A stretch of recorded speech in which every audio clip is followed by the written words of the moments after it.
Yo, what's up, everybody? We back at it again.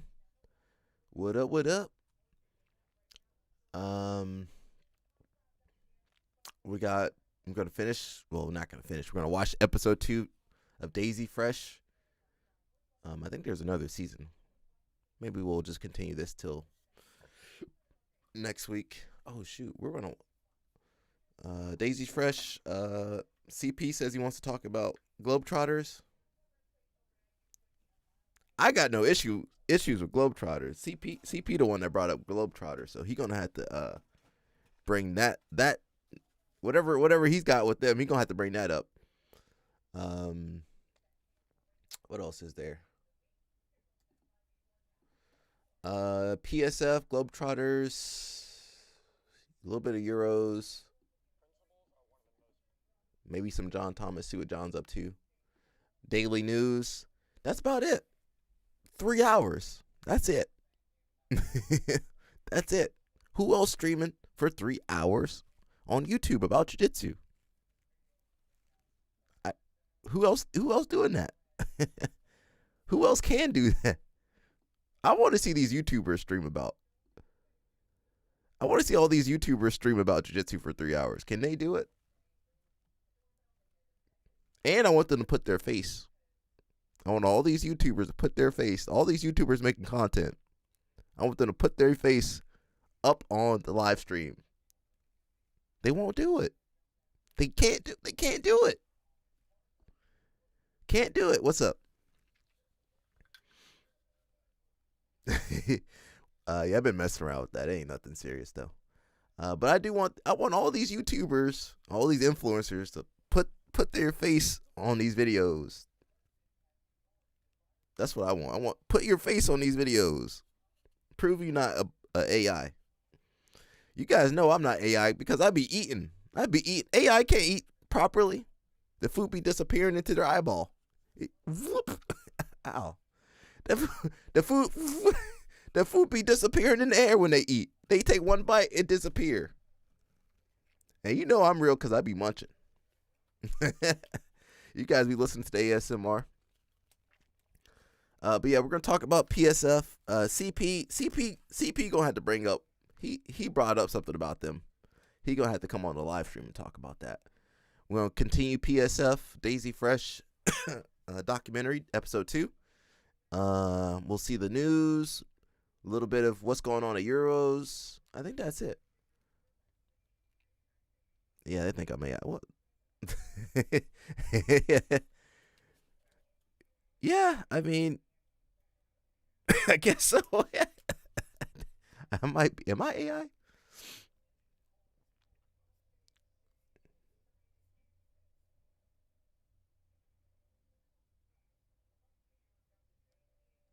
What's going on? Oh. So we'll get into it. LL Snap, where my update at? LL Snap. He never sent me one. He was buying bulls or something yesterday. That's basically it. Also, don't forget about the Maryland Streamathon. We're working towards that. And we'll get that up and running. Oh, was that right? That's basically it. Let's see what's going on today. As always, thank you guys for your support. We appreciate you guys. And we'll get CP. Hopefully, we'll get CP on here. Where's the screen at? There we go. Organise to get a wee pint in the bar. What do you reckon, bar? Just a wee pint, why? I would mind going for a wee pint of stout or something like that to work, to be honest. Wait. Fucking stop it. I do not understand a word you cunts are saying. I've had enough. What are you even speaking, cunt? It's fucking English. You don't understand English? I speak English. That's not English. Ah, that's your Aussie cunt.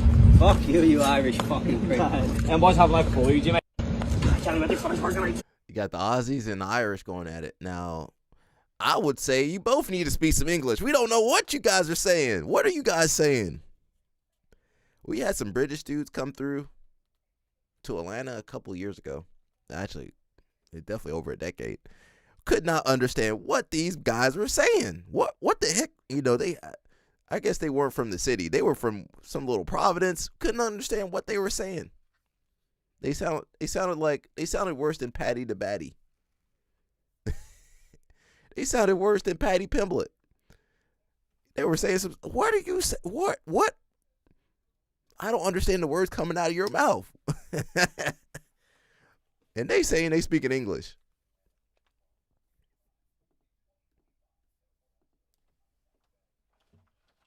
What the heck is going on over here? How did this? Oh, but L Snap, send me the update, brother. We need to update. Level Black just signed some athlete. Now, is Isaac Michelle still sponsored by Level Black? How does that work? How does that work? Did he lose his sponsors yet?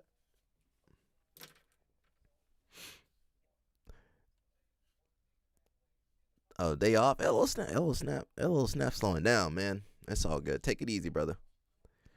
LO Snap, I'm gonna throw my homegirl Tiana on there too. She don't be taking no breaks and be sick working out. So take it easy, everybody. Arctic, you guys it's freezing over there too? Well, I guess you got cows and stuff. You gotta make sure they don't freeze. So you guys know we trying to eat some beef. Pause on me, no Diddy. We trying to eat some beef in Houston. That sounds terrible when I say it like that. We trying to eat some cow when we go to Houston, but we don't want the beef frozen. So yeah, take care, brother. East Coast. Well, you guys aren't East Coast, but East Coast gonna be frozen a little bit too. So stay safe, everybody. So yeah, Level Black, new prospect or something. I don't know. Keep her away from Isaac Michelle. It kind of feels like the movie Limitless with Bradley Cooper, where all of a sudden my brain is so much sharper. And when I do jiu-jitsu, it's all my brain, right? Every time I was able to get to that ketosis flow state, my jiu-jitsu was like 10 times better. That's really why I love Ketone IQ. Instead of taking an energy drink that's going to make you like up and crash and then you feel sleepy and like I always feel like crap from energy drinks. But this doesn't have like that crazy roller coaster effect. Like you just feel good. It kind of feels like the movie Limitless with Bradley. That's gonna be me and Mush. We're gonna be me and Mush gonna be chilling whatever products. I just love Zap energy drink. It's just the best. We gotta get them sponsors. That's gonna be me and Mush in a little bit. I can't joke too much.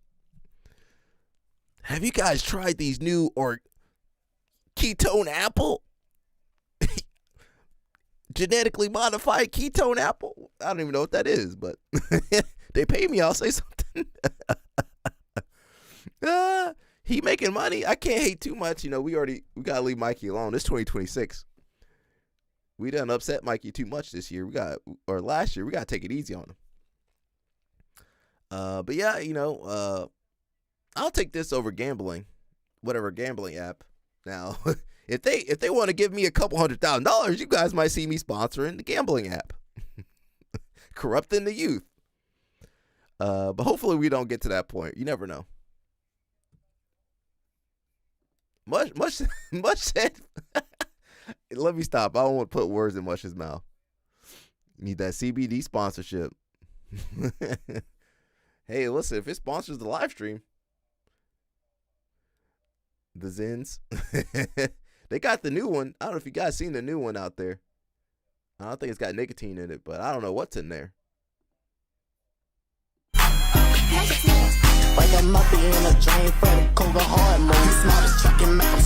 It says new grandma's not gonna babysit. They outside too. That's terrible. Grandma got the BBL. Prize pick. Yeah, you gonna have me out there. LO Snap gonna be doing all the sponsorship too.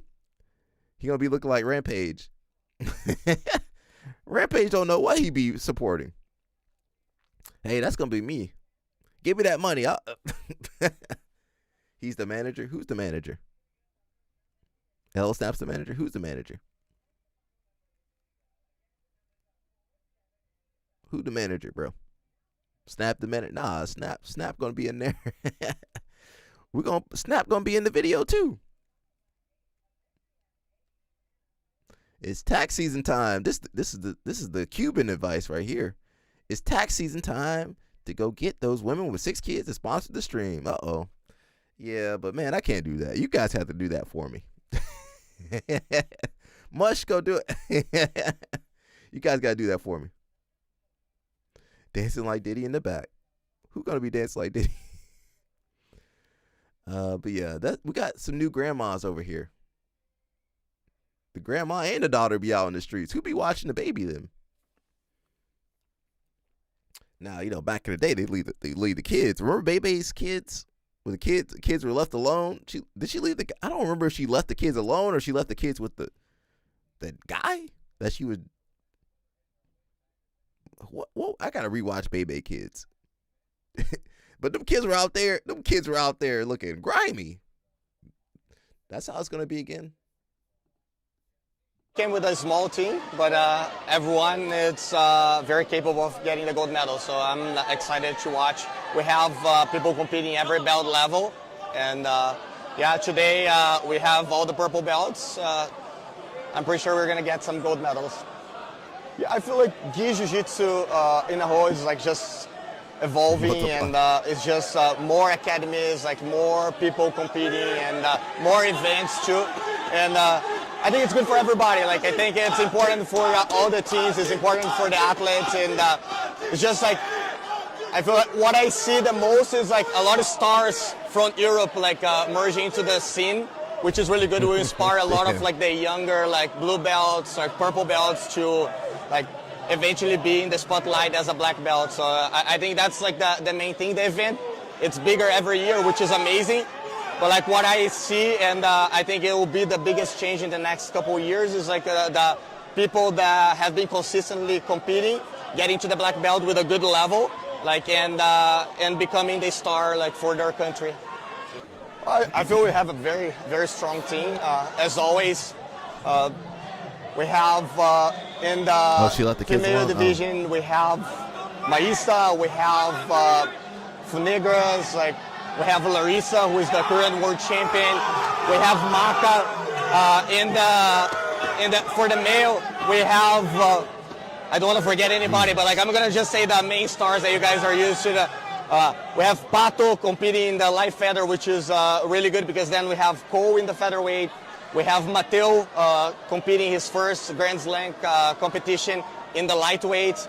We have Tainan, we have Mateus Rodriguez, and a lot of like the guys that are coming up in the black belt, and they're gonna be doing their debut too. So I think it's important for the team to just have like not only the stars, but the other people too that are coming up and like trying to get to the spotlight and build their name.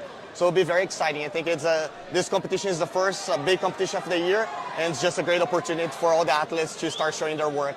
I think like we're all doing like the same type of work, right? We're trying to get to the highest level that we can and build our name and collect the titles. And I think like some people have been doing very consistently over the years and like in the color belts. And these are the people that you just mentioned, like Funegras, like you saw, like winning juvenile, purple, brown, Mateo, the same thing, dominating the color belts. So these are the people that get to the black belt and they're already in the spotlight, which is very good for them. And you have the people that had like up and downs, and they are also there and they're waiting for the right opportunity too. And I think that's what is fun, because this is the first competition of the year. I think like if you come here, you have a great result in the competition. Like I feel like you kind of set your name, and where like people are gonna be looking like your performance like throughout the whole year. I think it's just this blend of like getting people that are either training in US, which is our case, and like Brazil, and coming to Europe like in a totally different territory, and being in their home here. And I think it's just like different environments, like it makes it special. Every place you go to, Brazilian Nationals is a one type of environment. You come here is different, and then you go to Worlds or Pan Ams is different. I think it's important as an athlete for you to grow, for you to achieve the highest level. You need to be experiencing the difference like in every place that you go. Like that's why I like to take the students to Japan too. It's a totally different environment, way more calm, way more peaceful. I just think like that's the magic of like the competitions, like being like in many different countries, because you're not experiencing the bracket and the level of competition and your opponents, but you're also experiencing like the culture of like the country and like the people. And I think this is part of the package, and what makes I think the trips and this whole journey very special. This year we came with a small. I don't know, Mateo. I'm out the loop. He said she gave them $20. Well, $20 back in the 90s, you could probably do some stuff back in those days.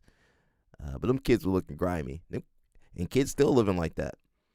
We might have to check that Mateo kid out. My only question with, I'm about to say Dream Art, with the Mendez brothers, what's the move for?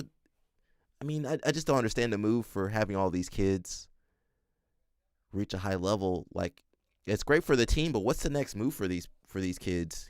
Most of these kids were homeschooled or dropped out of school, or I just wonder what's the next move. Are they gonna, or is the goal to have affiliations or have them teach at, they open up a new location and they have people teach over there? I just don't know how sustainable it is and how much they can scale that. He won Brown Belt Worlds medium heavy 22. Okay, I had to check him out. I mean, every year somebody wins Worlds, right? So it's hard to, and you never know. It's tough. That move to black belt's tough. Even AOJ, I think they've only had a couple. Well, in the women's, it's a little bit easier. Sorry, it is easier for the girls to kind of go from brown to black and win. But I think for men, usually it's pretty tough. That first year of black belt, good luck. Good luck. You might take it. Euros, he could maybe take Euros. It's tough though. It depends on who's over there. If Batista's over there, Jansen Gomez, all right, good luck. But they got a good system. Now, I can't wait. One day, somebody gonna, what's the word? Whistleblow. Somebody gonna whistleblow over there. I can't wait. My live stream, I'm gonna be here live streaming when that day happens. When somebody whistleblow one day, I'm gonna be here live streaming. That's gonna, I'm gonna have the thumbnail. Ooh. So some stuff we gotta wait for. I'm over here. Can't wait to get that YouTube money. You hear that? But yeah, I just wonder what like they're pushing all these kids to become professional jiu-jitsu. Yeah, TMZ. Yeah. Well, unfortunately, that's all you motherfuckers like. Try doing instruction. I've done every type of content on YouTube. Everything you could think of. And the one thing that's been catching on is this bullshit. White Belt Wednesday. Yeah, we haven't used that in a long time. But yeah, that's what you people trying to engage you people. You guys get tired and bored of everything. Don't want to watch the instructional. Don't want to see the other thing. Don't want that. That's too long. That's too blah blah blah. All you guys listen. People in jiu-jitsu, all they care about is drama at this point. They don't care about no technique. Don't care about no competition. Don't care about nothing over here. A travel gym vlog. Maybe we'll see. Well, that has to be a live stream. I think the vlog format was kind of fun. I enjoy vlogging, but I think it's got to be live streaming now. In 2026, it's got to be a live stream. But back in the day, you could do a vlog, you put some video together, edit it. That's too much. Yeah, it's too much now. Doing the vlog would take. Just doing that vlog take a couple weeks just to get together. I just don't think. Well, B Team was a vlog, right? But I just don't think. I don't think people got the patience for it, to be honest. But live streaming, a little bit more engagement. People can interact with it. Well, it's like vlogging, but with the element of the viewer being engaged, interacting. So it's essentially like, when we do the streamathon, it's like a vlog basically, but in stream form. I'm trying to get all these YouTubers, all these jiu-jitsu YouTubers. I want to see them stream. I want to see but they got to put their face out there. Because they okay when their face is hidden or they can edit the video, but I want to see them out there talking to you guys. I want to see how they do. Grab my knees, pick the food, come over here. Boom. Oh my goodness. All right, I don't think I can try this. But that is actually, wait. But that bit soon. This is the instinct of a real chef right here, folks. Y'all could never. That's cheaper than Starbucks. It's not milk, guys. Yeah, didn't watch the beginning of the video. It's Haagen-Dazs. That's cheaper than Vanilla Starbucks. milk chocolate ice cream bar. The taste is probably phenomenal. It is. But the grab my knees, pick the food. This man got that gas station 7-Eleven coffee and put that ice cream in there. I might need to try that one day. When there's no tournament or anything. That's the big back. That's a big back technique. Excited for this camp here in Hawaii because I feel like not just in Jiu-Jitsu, but at least I'm going to have like an opportunity to meet you guys outside Jiu-Jitsu. We're going to be able to do some sites outside. I'm going to be able to show like a little bit of what I like in Hawaii, a little bit of the sites. I'm just excited so you guys have a little bit of the experience, like not just inside the mat, train Jiu-Jitsu with me, roll with me, but also like see what I enjoy outside the mat in Hawaii. Guys, I'm so excited for this camp here in Hawaii because I feel like not just in Jiu-Jitsu, but at least I'm going to have like an opportunity to meet you guys outside Jiu-Jitsu. We're going to be able to do some sites outside. I'm going to be able to show like a little... All right, Marcelo doing a camp in Hawaii, February 25th to March 1st. Oh, it's coming up. Now, you got to get yourself out to Hawaii. That might be expensive depending on where you are. LL Snap got the free flights. He can get there. Jiu-Jitsu is like the number one scammers. I'm telling you. Yeah. You know what? Until I got into this sport, I used to be, man, bright-eyed, bushy-tailed. I done met more scammers. I met the worst people in this sport. I done met the worst people in this sport. Now, maybe the other sports are bad too, but for my reference point, I didn't know all these bad people until I started doing jiu-jitsu. I never got screwed over until I started doing jiu-jitsu. That's when I started getting screwed over. Got Guy Mendez looking like a celebrity over here. I used to have faith in humanity before I started this sport. Now it's gone. It's just gone. All gone.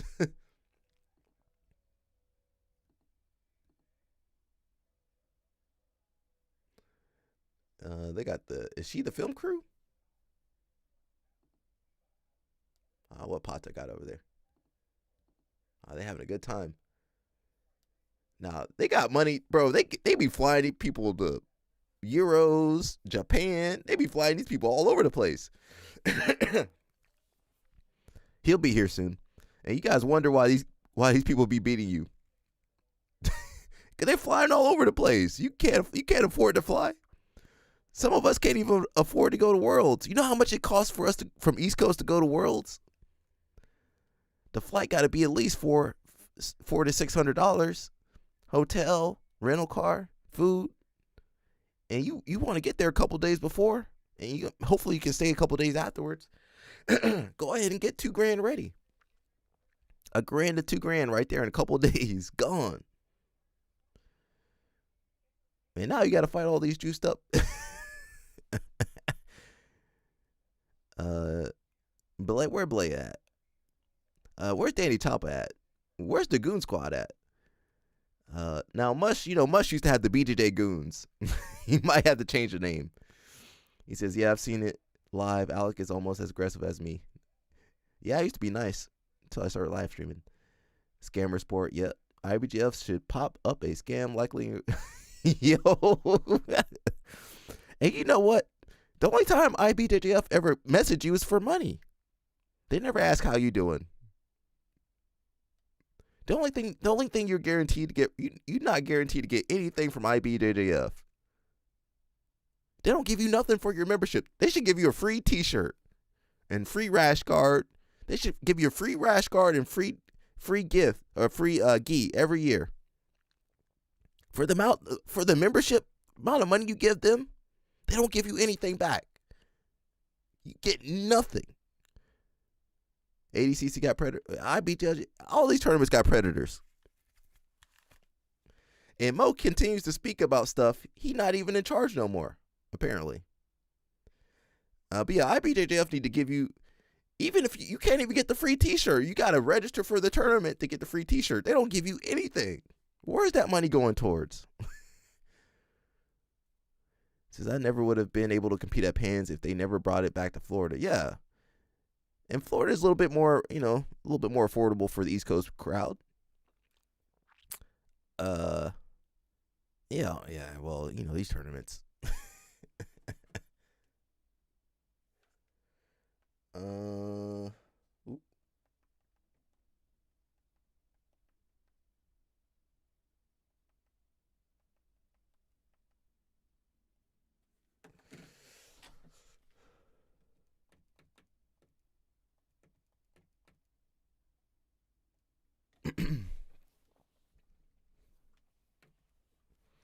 Says I got a lot of good memories and life experiences though. Yeah. I said he still feels scammed. The thing is, if you were to get the scale and weigh the good memories with the bad memories, which would win out? Some of that stuff you probably I'll just forget about that. How many experiences were you like, well, I'll just forget about that. I'm not gonna let that traumatize me. Let me just forget about that. There probably been about a handful of good times and a cart full of bad times. Will you really weigh all the experiences? Like, man, I had so much fun, but I got screwed over. How many times you go out to California, you lose or don't do well? Well, Mush definitely has some crazy highs. But man, think about, and Mush is good. Think about everybody else that wasn't as good. You went all the way to California, lost the first fight. How many times that happened to you? That's happened to me dozens of times. You go out there, you lose the first round. Well, I guess I'll get myself some acai. How many times that's happened? IBJF they didn't give you nothing. You got the free t-shirt. That was all you got. And the acai, at least the acai was cheap back then. Where's Danny Choppa at? I saw Danny Choppa at a tournament, New Jersey Open. I saw Danny Choppa. I was like, how much was that acai? He said $20. I said, well, I'm not getting that. He says, if I had chosen a conventional route, a lot of this stuff wouldn't be possible. Well, yeah, well, that's true. You would be living a different life, but, we don't know what would happen, Mush. We can't go back in the past. I wish we could. We don't know what would happen.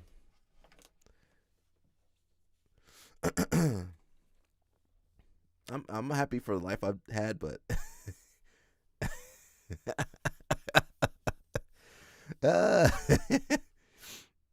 and Mush, they be scamming Mush just because he from TLI. They be hating on Mush just because he trained at TLI. And Mush didn't do nothing. How you didn't do nothing and they be coming after you? Mush, if you let Mush go back in the past, he gonna remember all the lottery numbers, all the Super Bowl winners. Mush gonna mess up the timeline. Mush, you can't go back. Mush will mess up the timeline. He gonna buy all the Bitcoin. Don't let Mush go back. He gonna mess up the timeline.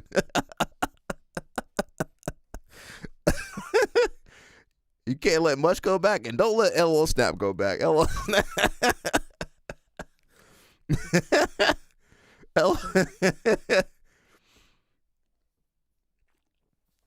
We got that was like Black Wall Street levels of takedown.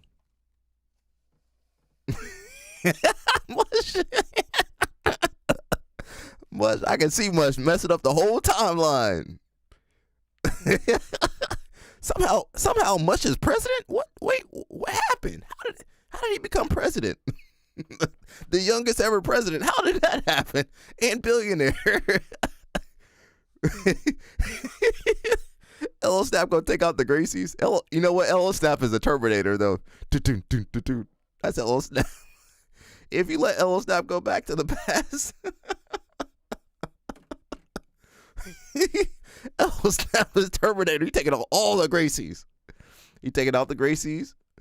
Who else Elo Snap taking out? He gonna take out Dana White too while you at it.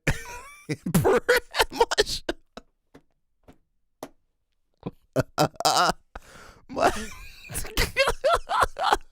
Wait a second. I thought we didn't have no emperors or kings over here. Mush changed everything. Oh. Oh man. That tickled me a little bit. That was funny. Where's CP at? He said he got something to talk about. CP, if you're listening, call in on Instagram, or I'll call you. So we got Tellez. I believe Tellez won. Statue everywhere. But yeah, see, look at Mush already out of control. He gonna have a statue. Nah, Elo's not taking everybody out. Fidel Castro, go ahead and get Trump, get Dana White. Don't take me out though. Elo Snap, don't take us out. Take Josiah, raise Josiah somehow. Put Josiah in a good home or something. Yeah, he would have to save Josiah too while you at it though. Mikey, what you gonna do with Mikey? Take the Tylenol for Mike. Take the Tylenol for Mikey's mom. Yeah, take the creator. Yeah, take him out. Elo Snap, look at Elo Snap changing the timeline too. That might be for the better though. Take the OnlyFans guy out. Who else could you take out? Put Josiah in a good home.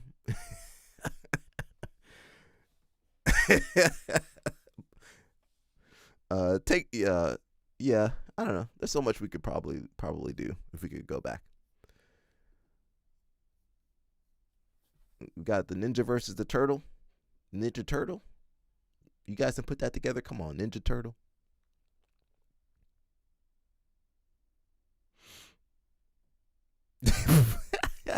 Nah, man, give him a shot, bro. Put him in a good home.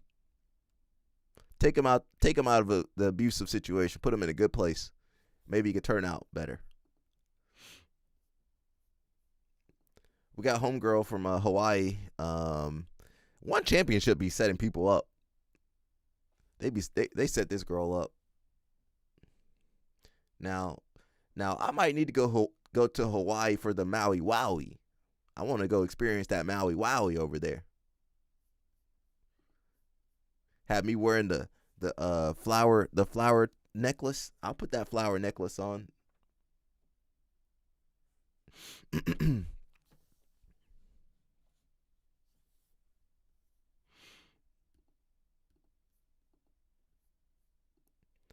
It says Jeannie Buss felt LeBron James wasn't grateful after Lakers drafted Bronny James.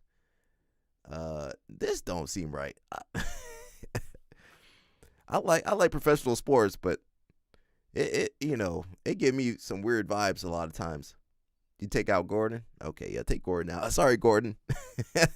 Take Gordon out. The thing is, all you gotta do is keep him from meeting Sonny. He probably wouldn't be taking out IBJJF. Well, if we take out the Gracies, IBJF gone.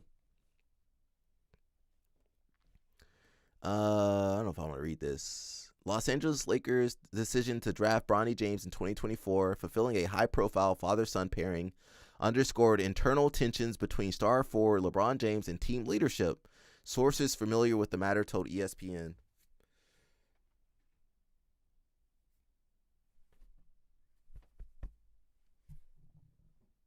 Excuse me. It says Bronny James, the eldest son of LeBron James, was selected by the Lakers with the 55th overall pick in the 2024 NBA draft, making him and his father the first father-son duo to be teammates in league history. The move, widely covered in national media, was seen by many as a symbolic moment for the franchise and the James family. According to people familiar with the private discussions among Lakers executives and ownership representatives, Jeannie Buss, the team's governor, expected LeBron James to express greater appreciation for the franchise's efforts in drafting his son.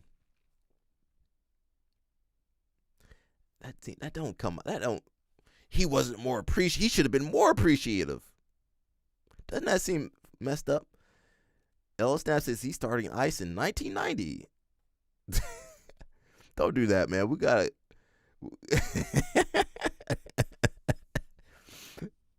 My man said I'm starting ice in 1990, bro.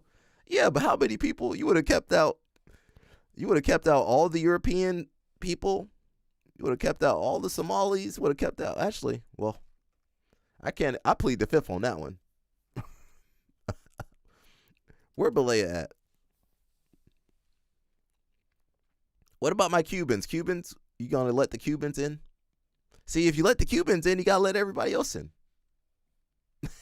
Snap. You gotta let. Well, the Puerto Ricans are American. Where was I? Greater appreciation for the franchise's efforts in drafting his son.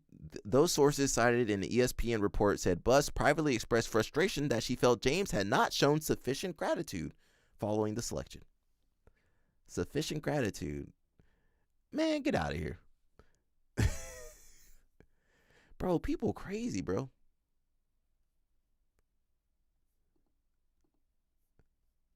You remember this kid? I don't know if he like broke his leg or something. Oh! I think my ankle just broke.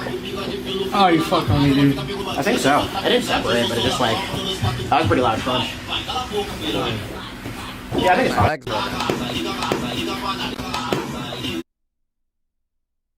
Bro, his leg. You need more vitamin D, bro. No Diddy, the real vitamin D. You know, we need, you got melanin, bro. You need that vitamin. Well, everybody needs vitamin D, but you need some vitamin D. Keep your bones strong. It says mother sues TikTok after teen suffocates, attempting viral challenge with a BJJ belt. Well, dang. I didn't see. I think I heard about this one, but I didn't see it. He needs some milk for real.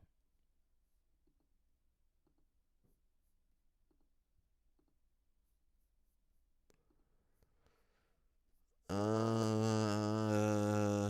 don't know about the story.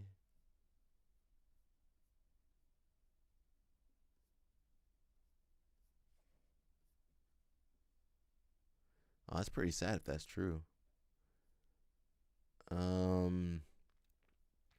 Says the lawsuit alleges that TikTok's recommendation system systematically fed Jaden progressively more dangerous videos, creating an environment in which risky behavior was normalized and encouraged. Ortiz's legal team argues that the platform failed to implement sufficient safeguards to protect minors from content that could pose a serious threat to their safety. This case adds to a growing wave of legal action against social media companies over the psychological and physical impact of their algorithms. Where did it talk about jiu-jitsu though?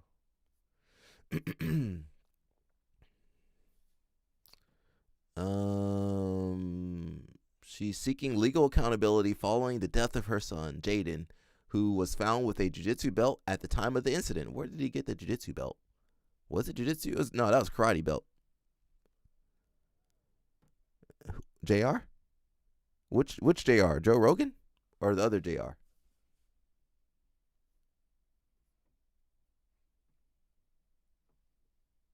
Which JR are you talking about? Or Carlos Gracie? Espen got some techniques for us.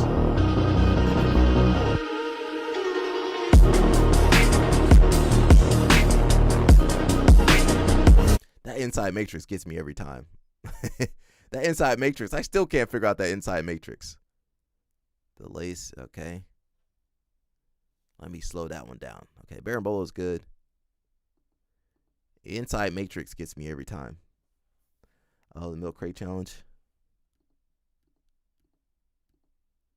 Inverts, but then he replaces the hook. The inside hook goes. Okay, I think I understand now.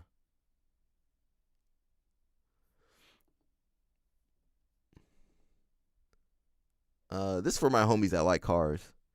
I hate that milk crate challenge, bro. That thing, taking everybody out. The number one top selling car in America was the GM. Automaker. GM was the number one. Toyota number two. Stellantis. Ford number 3. Honda number 4. Stellantis number 5. Hyundai 6. Nissan 7. Kia 8. Subaru 9. BMW 12. Mazda 11. 10 was Tesla. That's too high. 11 was Mazda. 12 was BMW. 13 Mercedes-Benz. 14 Volkswagen. And 15 Audi.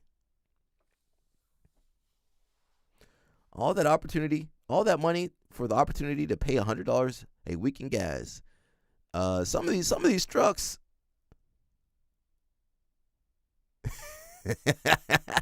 Kia be selling cars. Kia been selling cars, bro. Nissan now. I'm surprised Nissan's selling anything with their reliability. Kia and Hyundai, yeah, they do okay. I'm surprised it wasn't more Asian brands up there. Mazda, I thought Mazda would be higher. Audi, what happened, Audi? Volkswagen, Audi? You guys, what happened to those guys? Who does? Tesla? Or Kia? Or Nissan? Who got the worst warranty?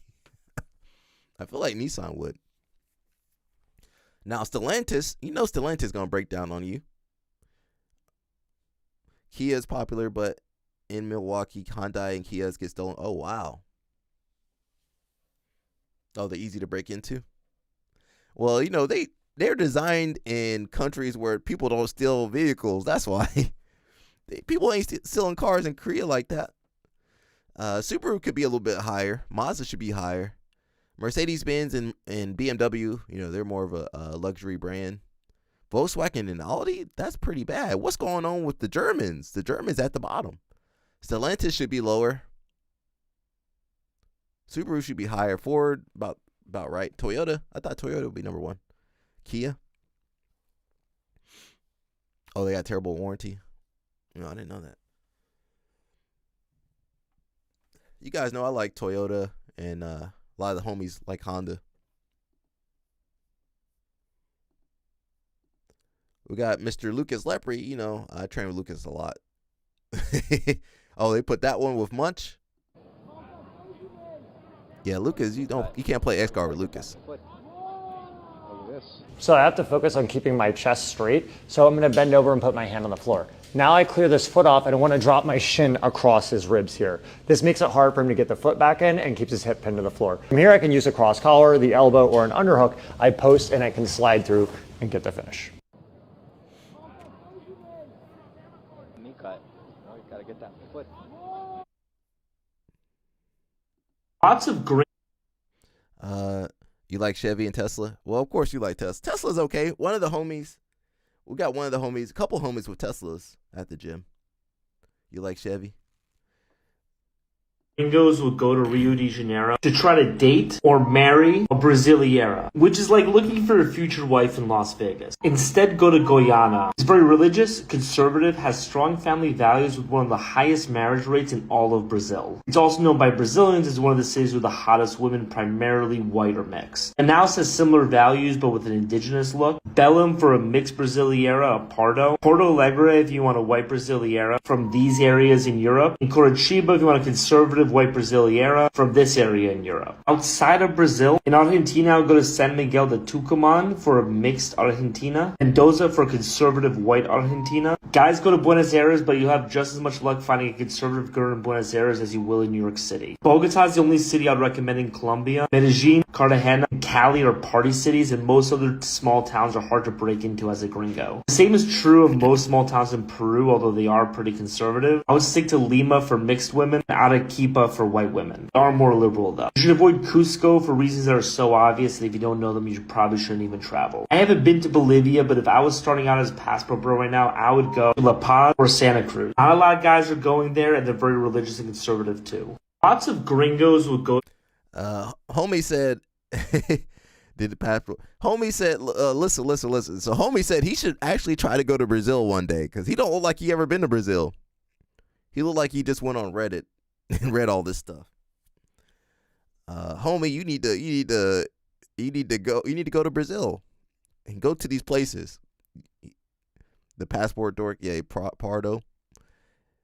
Yeah, I don't think he ever been to Brazil.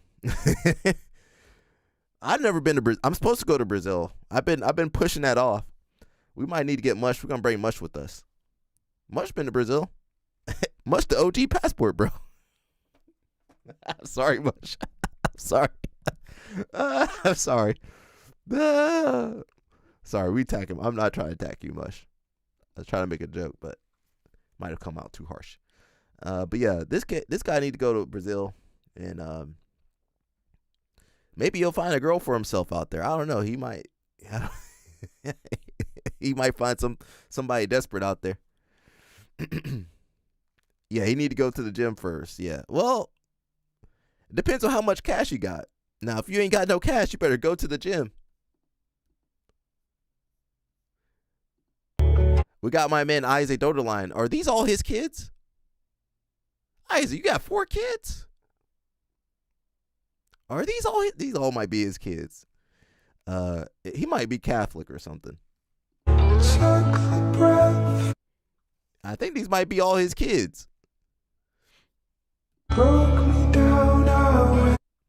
Isaac, you know you should have tapped out. Oh, okay. That third kid wasn't his. These 3 kids right here, his though.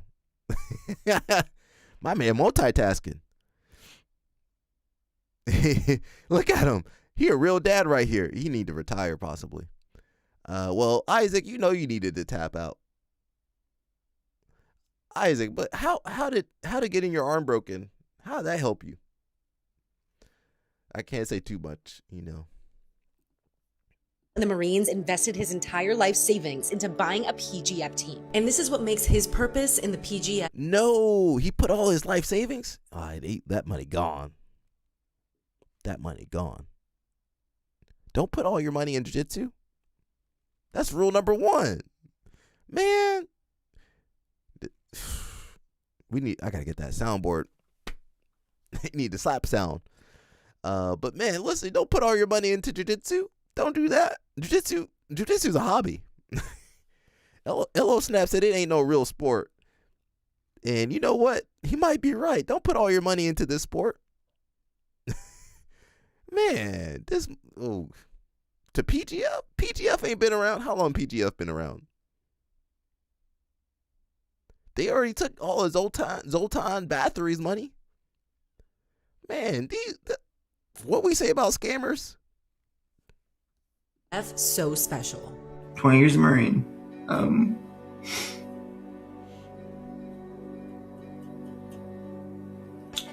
Yo. That's where Hey Sonny is. Hey Sonny over there too. Now she's not fighting any wars, I don't think. I'm not sure what she's doing over there actually. I've lost a lot of friends. And we're gonna make sure we support other veterans. Yeah. All right. PGF, the thing I love, my passion, that makes me happy. And this is just the beginning. You know, back in the days when the NFL and NHL started, probably that's how it felt like. You know, in the very beginning when those teams were solved and became franchises, basically. Because We have already New Hope Generation, that was a 7-figure deal, and then Alabama, sort of a state of Alabama came together. 9-10 different Jiu-Jitsu academies and their leaders came together and purchased the team. Since that, we have 2 more teams. These are 4 fundamental teams, the 4 funding teams, but we're going for 16. That's the ultimate goal, right? Same conventions as NFL and NHL have. So we have Northeast versus Northwest, and we're gonna do the same. The key is we all succeed together. Don't get me wrong, we're gonna freaking smash everyone, no question. But I want the Twisters to succeed. I want the Las Vegas Kings to succeed because we win together. Jiu-Jitsu wins together. A lieutenant colonel in the Marines invested his entire life savings. Nah, they fleeced him. Now, what I don't want to see is some type of Ponzi scheme where they get the new owners in here and they pay him back, some dividend. I don't want to see that. That might make me sad. CP, you want to call in, CP? If you call in, go on Instagram. Or I'll call you on Instagram. And listen, you're going to be on this. If you're on the stream, they can see you. Much didn't want to be seen, but I think they had to see you, CP.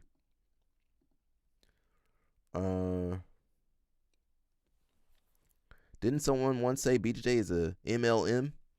Well, I mean, that's why they got the pyramid. That pyramid, anytime you see that pyramid at a school, I plead the fifth otherwise. If you see that pyramid in the logo,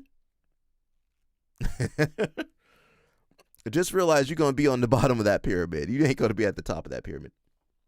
Yeah, no rush, CP. No rush. Get your snack, get your water, get your snack, get your water, CP. We got Grippo over here. He says, take your practices seriously. Somebody's gooning to this photo. you know somebody gooning to this photo.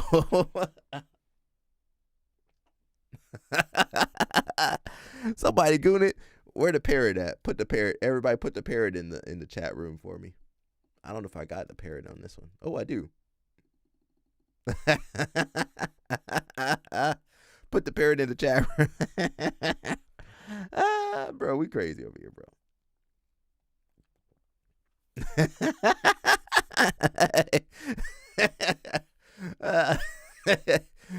I know I'm gonna get one laugh out of there. He says, this doesn't mean the training should be a miserable process, but when it's time to focus on business, then focus on business. He says, yeah, I want to hear about BJJ Globetrotters. Anyone on his BJJ Belt Checker website? I don't know if it's still up. We might have to go look it up. So, see, we got Mr. C. What is that? The demon? Oh,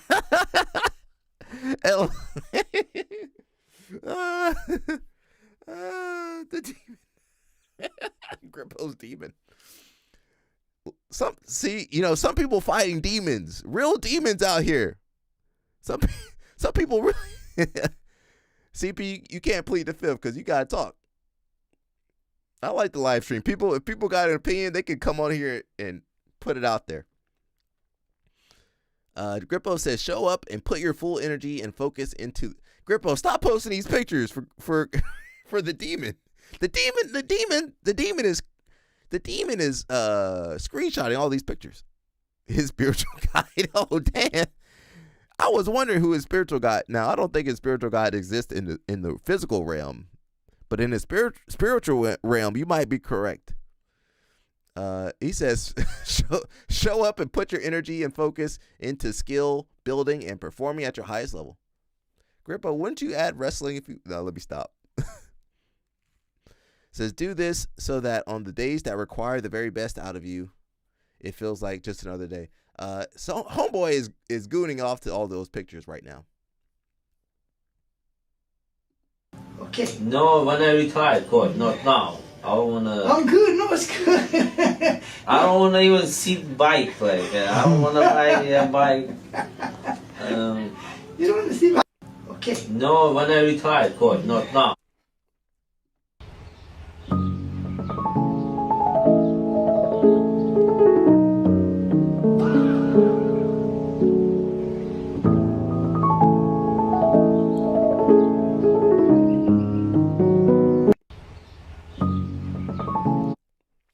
If you guys can't see, the alcohol is cheaper than the water, so that's life over here, bro. Toyota's charging us $600 a year to keep all of our functions on our 2025 Camry after we've owned it for a year. Let's go ahead and dive into what it is. Well, everything's a subscription nowadays, so it shouldn't be too surprising that cars are now wanting a subscription as well. And after a year, Toyota expires some of the vehicle functions. So what are those functions? Well, probably the biggest thing that expires after a year is remote start via the Toyota app. So you used to be able to, from anywhere, open the app and remote start your vehicle to get it cooled down.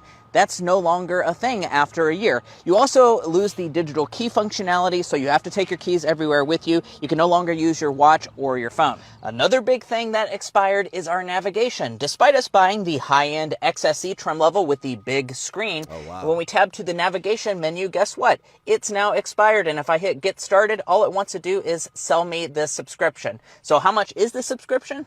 Well, $15 a month is the entry-level price. If you want the app functionality with things like navigation, which I feel like we already paid for. Now, if you want additional things like Apple Music to be able to function inside the car natively, that's $25 a month. What? And then if you want Wi-Fi on top of that, that's an additional $25 a month. So yes, you can spend $50 a month on this Camry in subscriptions, $600 a year. This is now currently on a Toyota Camry that's sitting at around $40,000. And to get everything out of it, you need to pay an extra $600 a year. This is still not something fancy like you bought a Mercedes or a BMW, Audi, something like that. This is still just a Toyota at the end of the day. So every car manufacturer is rolling this kind of stuff out to still squeeze out a little bit more money from you at the end of the day. Cars selling subscriptions to unlock features they already put into the car should be illegal. I agree. That's ridiculous. Charging for a remote start in 2025 is diabolical. Toyota's lost their minds. Toyota's charging us $600. Everybody trying to get you on that subscription. You're not gonna own nothing no more. Chevy was doing that all the way until last month. What happened? They try nickel and dime, and the quality of the car is getting worse. So you're paying more for a worse product. Ain't that crappy? I miss those older cars, the 90 to mid 2000s cars. You actually changed your last name from Flores to Milian. Yes, it was absolutely a business decision. I'm Afro-Cuban. Especially in the early phases of my career, you didn't see as many of our faces on TV. A lot of auditions I would go in for, I would try to go in as a Latina, but my skin color didn't really match the last name to what was appealing at that time. So I really couldn't go in for Latina roles. And then when there was going for an African-American role, they're like, Flores, oh, she's Hispanic. She can't even come to this audition. So I don't even know why we didn't think of it, but my mom's last name is Milian, Christina Milian. Christina Milian. Hey, that kind of works. Same picture, same headshot. Changed the last name to Milian. We sent it to the same casting directors. And do you know, just that one small little changed the trajectory of my whole career. Wow. It's not something that I'm proud of that being the reason, but I'm happy we see more Black Latina faces on television now. If I was currently getting into the business now, I feel like I wouldn't have to change my last name for that to happen. You actually changed your last name from Flores to... Who is that? We got to look it up. For the Goon Squad. The Goon Squad wants to know who Celia Cruz is. Oh, that's her? She was in some stuff.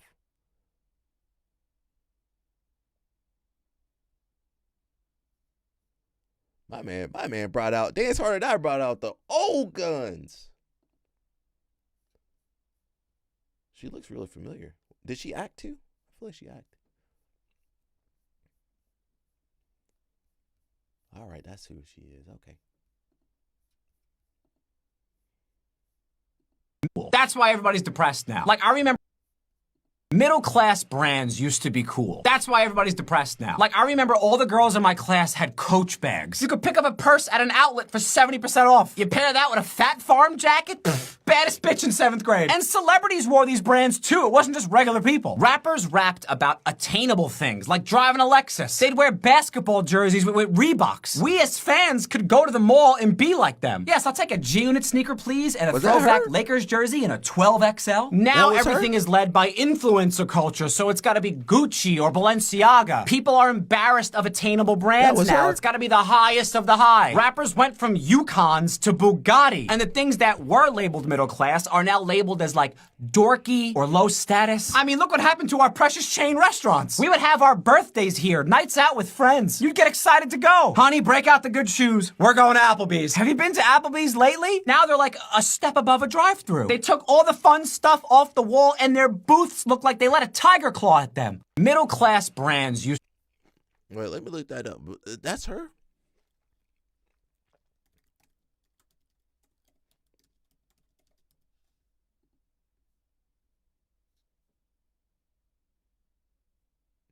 You said Lil Wayne's baby mama? Is she one of Lil Wayne's baby? Is that her? That's not her. That's her? That's not her, LL Snap. What's her name again?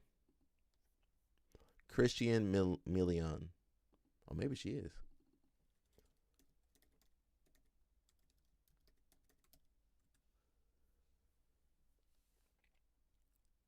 Christina Milian. Oh. Oh, she was good looking back in the day. Hey, she got that forehead though. But listen. Put a little bit of hair. Put what's that? The bangs over that.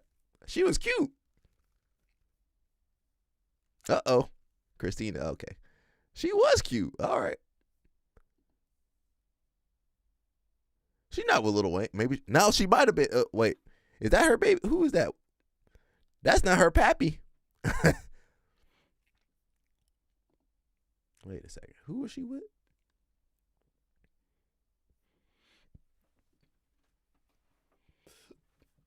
She was a singer too? I didn't know she was a singer. She was in a Ja Rule song. Okay. She definitely looks familiar. She sang the song for Kim Possible? Okay. How old is she? 44? Hey, listen. She could.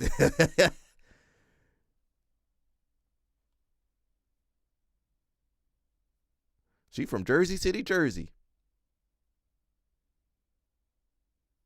Let me see real fast.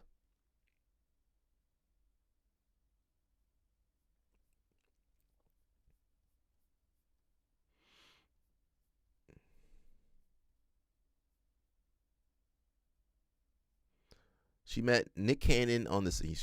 Nick Cannon definitely got in there. Oh, she's from Maryland, but she was born in Jersey. And they began dating. After being together for 2.5 years, she ended her relationship with Cannon because of infidelity. And then she started dating Andre Leon. I don't know who that is. Some producer guy. She started dating The Dream. You guys know The Dream. In late 2029, she was going to get married. Oh, she did get married. Okay. And that's her first kid in 2009. And then they separated 3 months afterward. That postpartum. I tell you, Mika Gaval, watch out for that postpartum. I'm telling you, kids, watch out for that postpartum. And then, oh wait, she gave birth in 2010? Oh, 2009. Oh, wait. Well, 2010 she had the kid. Okay. Then she began dating Jazz Prince Jr. In 2014 was rumored she was dating Lil Wayne. I don't think she had a kid by Lil Wayne. Did she? I don't think she had a kid by Lil Wayne. She had a kid by The Dream, though. Okay. Well, Lil Wayne definitely got in there. But hey, listen.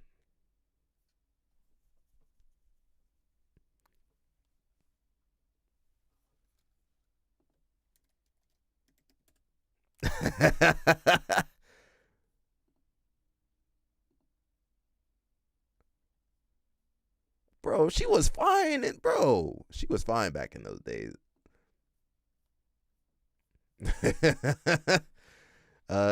Nobody could turn her down. Even Danny Choppa with his high standards.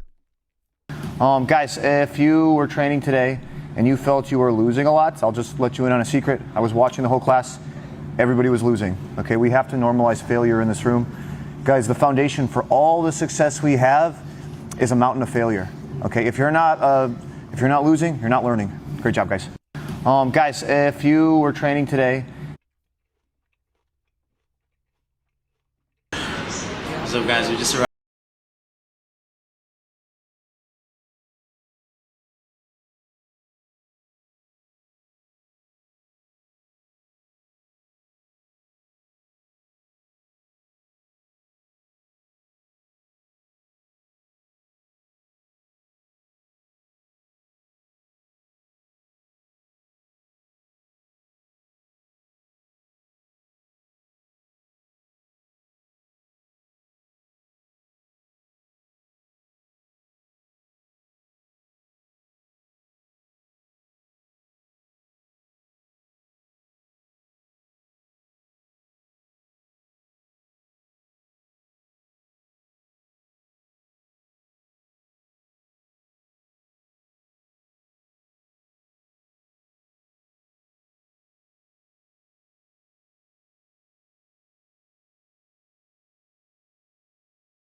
How's the sport getting soft?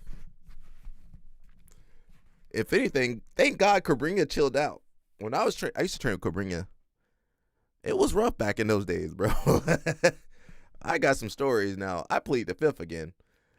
But thank God Cobrinha chilled out. Hey, oh, Mush, we got to go to Africa, Mush. Oh, we got CP. CP.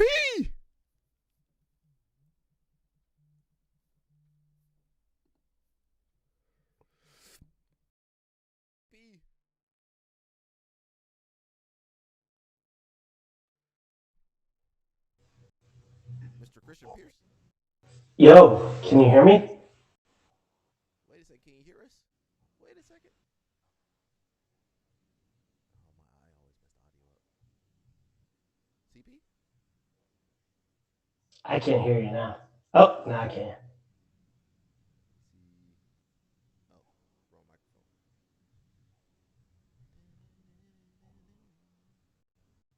CP?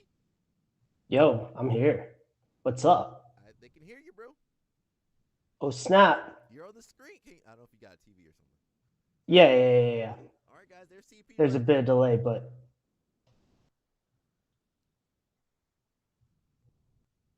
All right, CP, you want to introduce yourself a little bit, bro?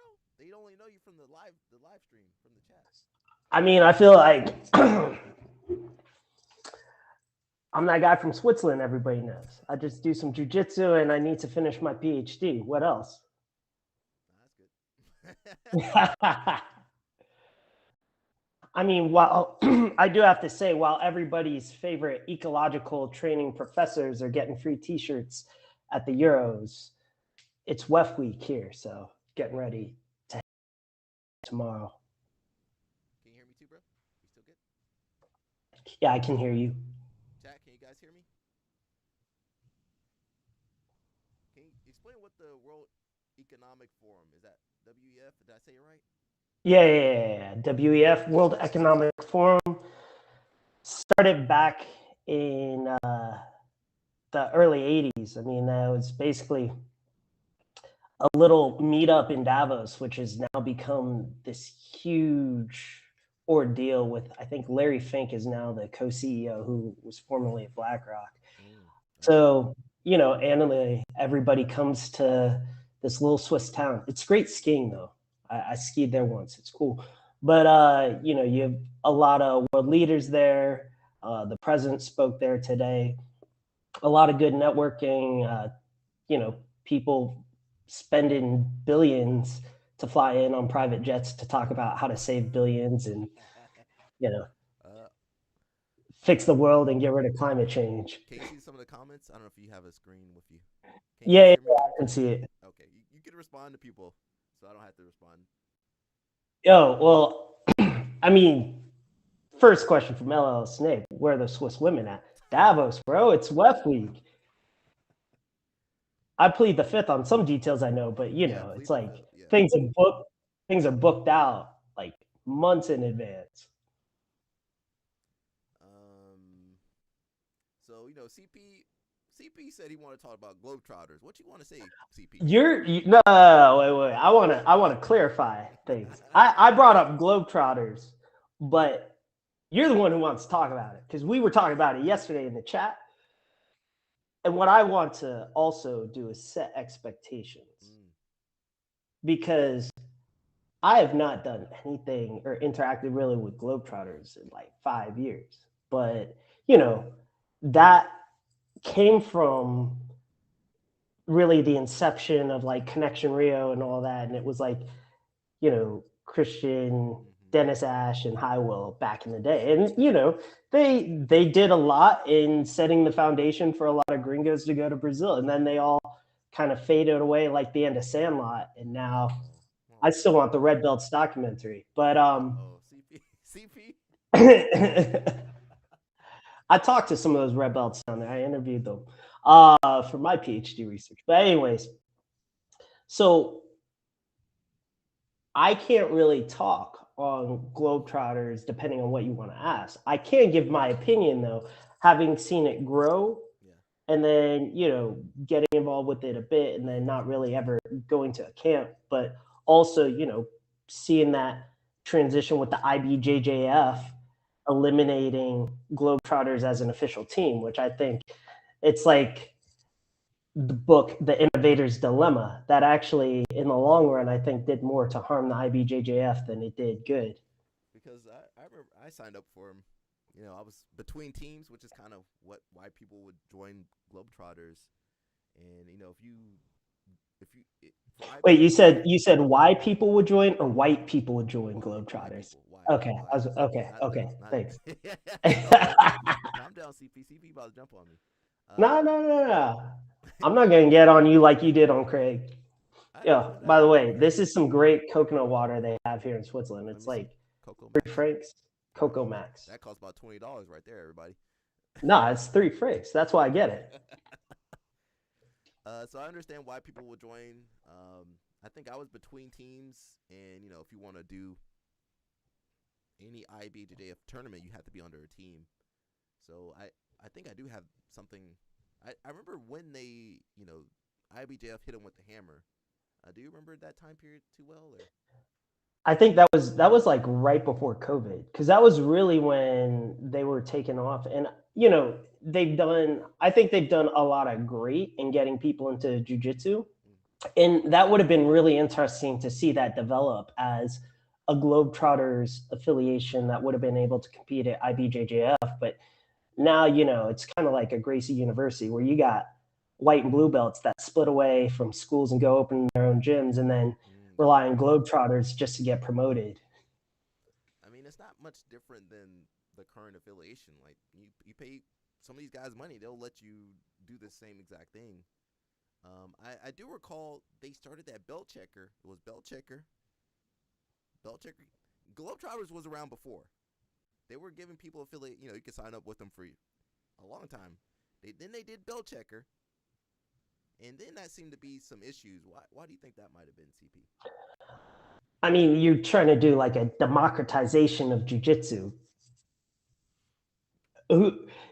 I sign up there and say I'm a black belt, and then you vouch for me, or I get a bunch of friends to vouch for me. Does that really make me a black belt if you can't really trace the lineage? Because I mean, at the end of the day, what do we say? Let's go back and train judo. But why do we say that as well? Because judo still has the culture and the values inherent in a universal system, regardless of the rule changes that have occurred. There's still, I mean, as an Olympic sport, this universal understanding of what judo is. We still haven't come to terms on what it really means to be a black belt universally within Brazilian Jiu-Jitsu. And so when you have these types of promotions, I mean, I've seen it here in Zurich. People go throw on like brown belts and self-promote themselves, and then finally end up getting promoted to like black belt by somebody legit, or, you know, paying for that belt on eBay. But we don't have, because anybody can just open up a school, you don't have necessarily that legitimacy unless you're really following under like an IBJJF certification. And that's where the IBJJF still has its strength in having that credibility of some type of certification, for better or worse. I mean, yeah, I guess it's not perfect, but, you know, at the end of the day, when you have to look at who's done it the best, it has to be IBJJF. Balea says, who is that? That's CP, Balea. No, we're connected on LinkedIn. He should recognize my face.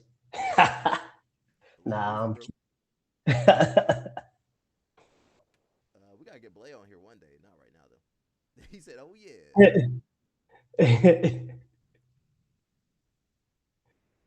Just start everybody over at the white belt. I mean, some of us would be okay with that. Hey, I'd do it. I'd be happy to start. I'd go back to Shotokan karate and start at a white belt. Nobody can hear me. You can hear me though. I can hear you. I don't know what's going on, man. That's all I wanted to talk about. I don't know if you can see you have a separate screen up or something? Me, no. I've got just multiple windows. Okay, I don't want you to. But you pulled up. Yeah. No, I can see what you pulled up though. Yeah. It's lower. There's nothing I can do. I turned it up. It's up to maximum capacity. Yeah, I'm not sure why it's not that high. He says, I got a letter from IBJJF saying I passed my test. What test did you take? Plead the fifth. He got me. He got me. That was a good one. Yeah, I don't know why you guys can't hear me. I've turned up the audio as much as I can. He got me. It's blowing my ears out. I've turned it max. Oh, that's too loud. Let's go over here. Let's just go to their website. Yeah. Well, I want to see. Yeah, I want to see that letter again about the IBJJF letter saying why Globetrotters isn't allowed. Discord. What was that? Bro, I can't even figure out YouTube. You want me to go to Discord? Come on, hello, snap. Only letter IBJJF sent me was leave the premises. That sound better? Okay. I'll read this letter, CP, and you can react to it if you want. Shoot, live reaction on YouTube. Let's go. It says, Dear Professor. How do you say that kid's name? Christian. I think his name is Christian. Yeah, it is. Grogart. Gregart? I can't. Brugart. Ooh, that's what I have to say. He's not Dutch or something? What is he? Oh no, he's from up north. Says, we are contacting you in regards to your association, BJJ Globetrotters. We have received numerous reports of the Globetrotters Association approving and signing for memberships of athletes who have no relation with the black belt instructor and that have not paid. Balea. Globetrotter guy was Isaac with the wig. Ooh. Oh, he does. That looks like Isaac. Isaac used to have that hair before he turned evil. No relationship to the instructor who is signing for their membership to protect the integrity of the martial art and to ensure the safety of our athletes. It is important that the athletes train under the overall guidance of a black belt professor. Professor Moneyberg. Can he train under Professor? Oh. When professors sign for memberships of students who do not train under their guidance, but that's most affiliations though. Those big associations, they don't know who you are if you're a lower belt. Such actions risk damaging the integrity of the sport. They keep using that word, integrity, which goes against the values of IB. What are the values? I'm sorry, everybody. I know you want me to read. I got to give my little twist on it. What the values? It goes against the values of IBJJF. After further review, IBJJF has decided to suspend the BJJ Globetrotters Association from signing for any new memberships or for any membership renewals. In order to register or renew, athletes will need to register under a different academy that we approve of and a registered professor that we also approve of. They will no longer be able to request membership under BJJ Globetrotters. They basically killed BJJ Globetrotters. Please let us know if you have any questions at this time. And thank you for paying your membership fees. Yeah, but it's also it's not on the level of it because jiu-jitsu is still too niche. But when that happened, it reminded me of when Blockbuster chose not to buy Netflix. Oh yeah. Because I mean, what has occurred? Like, yeah, IBJJF Euros are huge this week. They always like to advertise like how it's scaling in numbers, and then they never mention, yeah, they're scaling in numbers because they make more money because everybody's paying. But when you look at what has occurred, because I've seen things in Brazil, I've seen things in the US and Europe, and going back to what you were saying about CLA and stuff yesterday, I don't want to even get into that discussion, but I mean, come on, we've been doing it. It's all American marketing. As a great black belt from Europe told me last year, he's like, you Americans are great because you just know how to twist things and like repackage it and throw it out there again when we've been doing it for the past 40 years. But what has occurred and what I've seen is you have, like I was saying at the beginning of this, you have these schools, and it's not even on the level of Gracie University where things are at least tracked, where you might have a blue belt go start a school in like the middle of nowhere in South Carolina, but then send a video in like to get promoted and these types of things. It's like these little schools, like a group will come together, white belts, and like they've got the money and the ability to start something, but they have really no overarching teachers or instruction. And so they go to a Globetrotter camp and they're like, oh, we have nobody. And then, of course, somebody there, because there's like 30 black belts who show up to teach like for 30 minutes a day, will probably promote them. And so you have, in a way, a positive thing. You've got this huge diffusion of jiu-jitsu, but then with that diffusion, you have dilution of it as well. Like what do the values really mean? How do you maintain quality? What does it really mean to get promoted? So at the end of the day, there still needs to be some type of hierarchy. It's, if we want to retain it into a martial art and call it Brazilian Jiu-Jitsu, or just let everybody go off and grapple. I mean, I've seen Europe, I saw small teams. I'm sure there's small teams in Asia. There's small teams in Africa, small teams. Some people don't have access to black belts. How do you operate then? You can't compete at IBJF anymore. So it did fill a role. I wish IBJF is not known for innovation, right? And I wish they had some foresight. Hey, maybe we could work together. Oh, the Belt Checker website is pretty cool. Can we kind of put that in our system? Or, I don't know. There could have been a better workaround.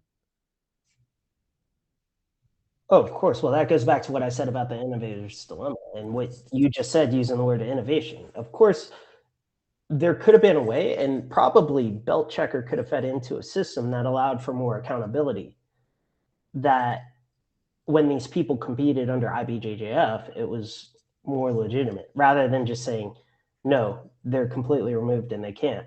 Like I saw a lot of people in Europe actually who were cheering that call by the IBJJF, and I didn't necessarily agree with it, once again, because of that. Because if you want to be able to, let's say, spread jiu-jitsu, as a few people have said, or a few larger organizations, like their mission is to spread jiu-jitsu to everybody around the world, there are going to be places, you can't reach. But it's like the early days, like back when we started, and I started in Athens before I was coming to Atlanta and stuff, Casey was a purple belt. And so there was still that hierarchy and that legitimacy, though, where you could trace it back and say, okay, this is who I'm under, this is how I'm getting promoted, rather than, all right, we're really under nobody. But if we can make it to a Globetrotter camp once a year, twice a year, we know there's a good chance we can get promoted. I mean, back in the day, there weren't that many higher belts. People knew, Jacare, so-and-so, Carlson Gracie, people know, like, all right, that's who you train. Okay, we know him now. How many years? I don't know how many years it's been, but you can't tell how many black belts. Some of these guys got 200 black belts, so there's no way to know who's who really. Are you following Euros any, CP? Honestly, not really. At least right now, because I've got too much work, and like I said, it's WEF week here. So I mean, I'm happy Euros are going on. Like a few people asked me if I'd make it. Obviously not.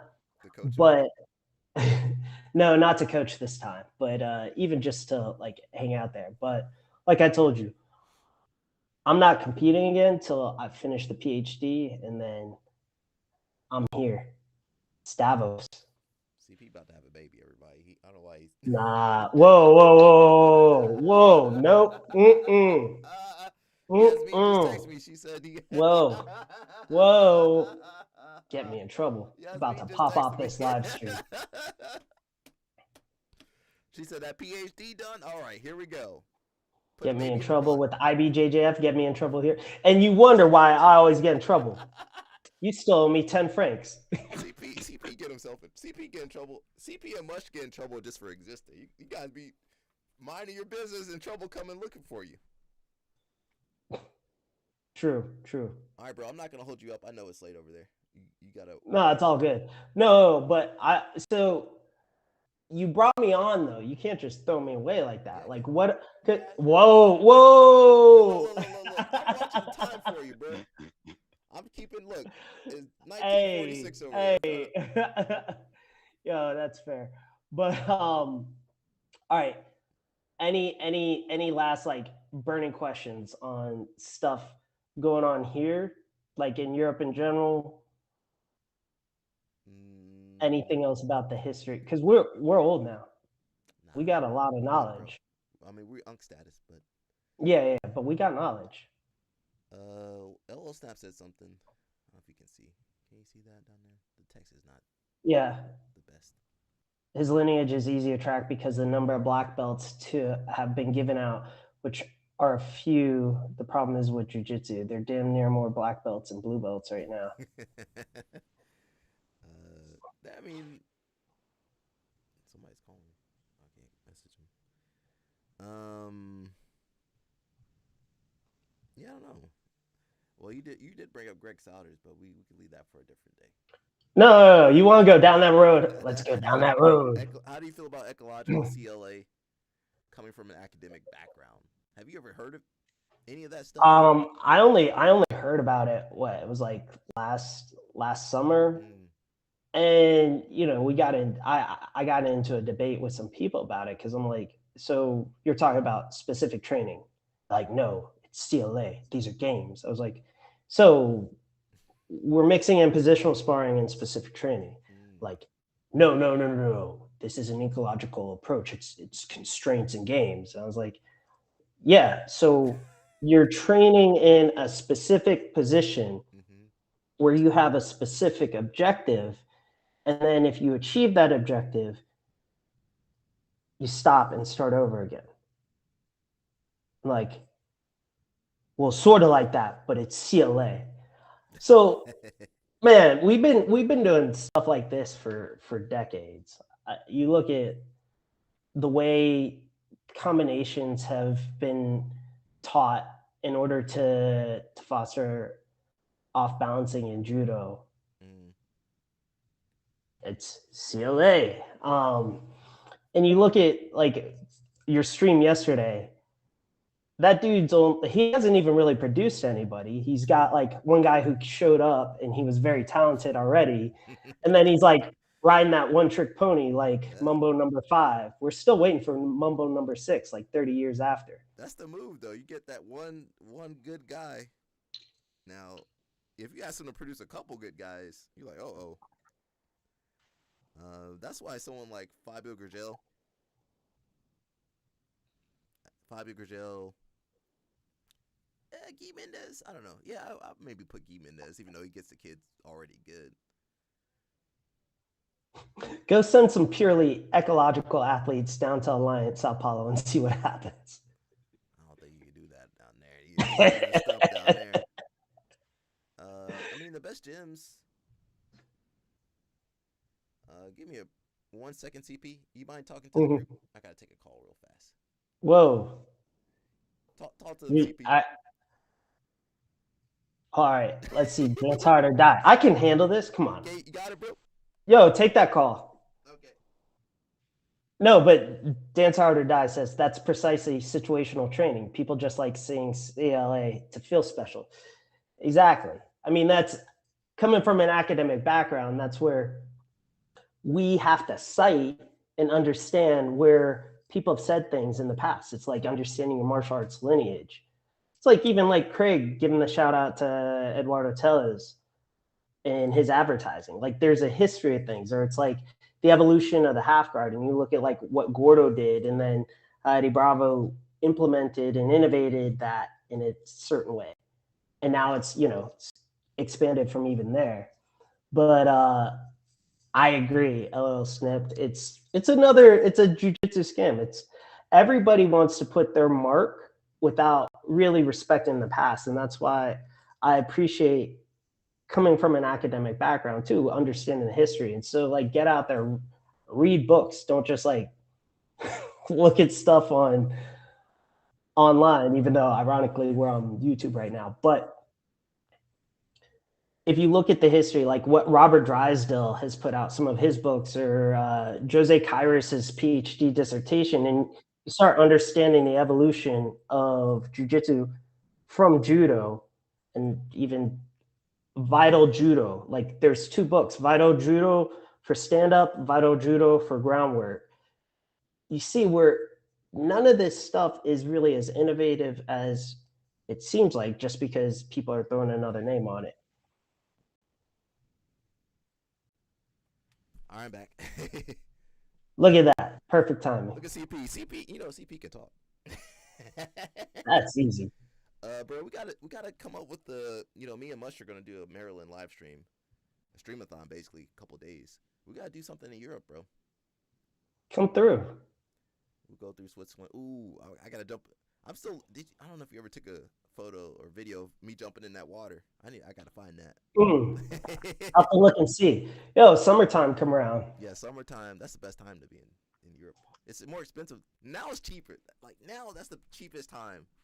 But summertime, it's more fun but more expensive. Yeah, everybody wants to be here. Yeah, Vital Judo.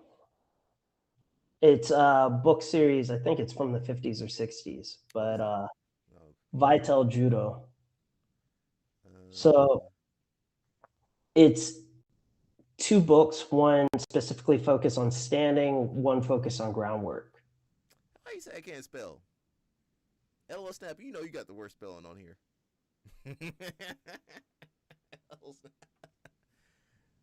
I can spell. Looking it up. Look. Oh, it was originally published 73, so it was even later than that. I got my dictionary. That's what my laptop's under. And I got my I get stumped. Okay, what's the word for this? Okay, let me look it up. If you write, you got to have some synonyms and stuff like that. Anything else you want to say, CP? No, I think that's pretty much it. Like you asked me about my thoughts on CLA. And I think we've all, not that I'm looking for a general consensus, but I think we've all agreed, those who have trained martial arts and are experienced know what's up. Real, recognized, real. I'm looking at LL Snap. Read his comment first, and I want to know if you've been scammed before, CP. I'm going to come up with a scam to scam the Echo people. They're going to show up. I think they're doing Echo, and then I'm going to dig them a ditch. Have I been scammed before? I think we've all been through it in various degrees, because you have to buy in, you have to conform on some levels. And it's like the question of asking what you need to do to get promoted, like which seems to be taboo, but there should be objective criteria. I should know what I have to do to get to the next level. And we've seen the implementation of apps where it's like, oh, if you've been to enough classes, now you qualify for the next stripe, or you're qualified to take an exam or potentially get promoted. But I would say the scam is that, oh, brother, keep going. Oh, so you're almost there, brother.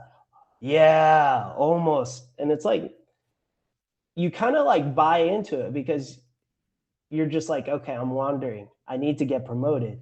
I'm just going to keep going. But then you end up like spending a bunch of money and paying for memberships, maybe paying for privates. You buy the apparel, you do everything to conform, and yet that might not be enough. And then you try and figure out what more you have to do because you're improving, you're competing, and then they're just like, oh, brother, just keep going. CP people like nowadays, climbing bro. the mountain. People You're nowadays almost don't do all that. They don't compete. CP people, we gotta pull their hair to make them compete. The train people, CP people, the clientele's different now. CP people be sitting out roles.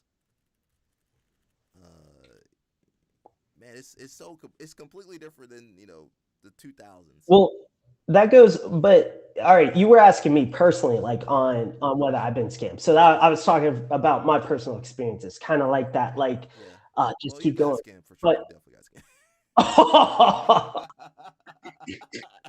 They didn't want to promote CP. CP had to fly across the world to get promoted. Oh man, hey, well, we could talk about that story another time. 6-year white belt, 6-year white belt. Got my judo black belt before I got my blue belt in jiu-jitsu. Crazy.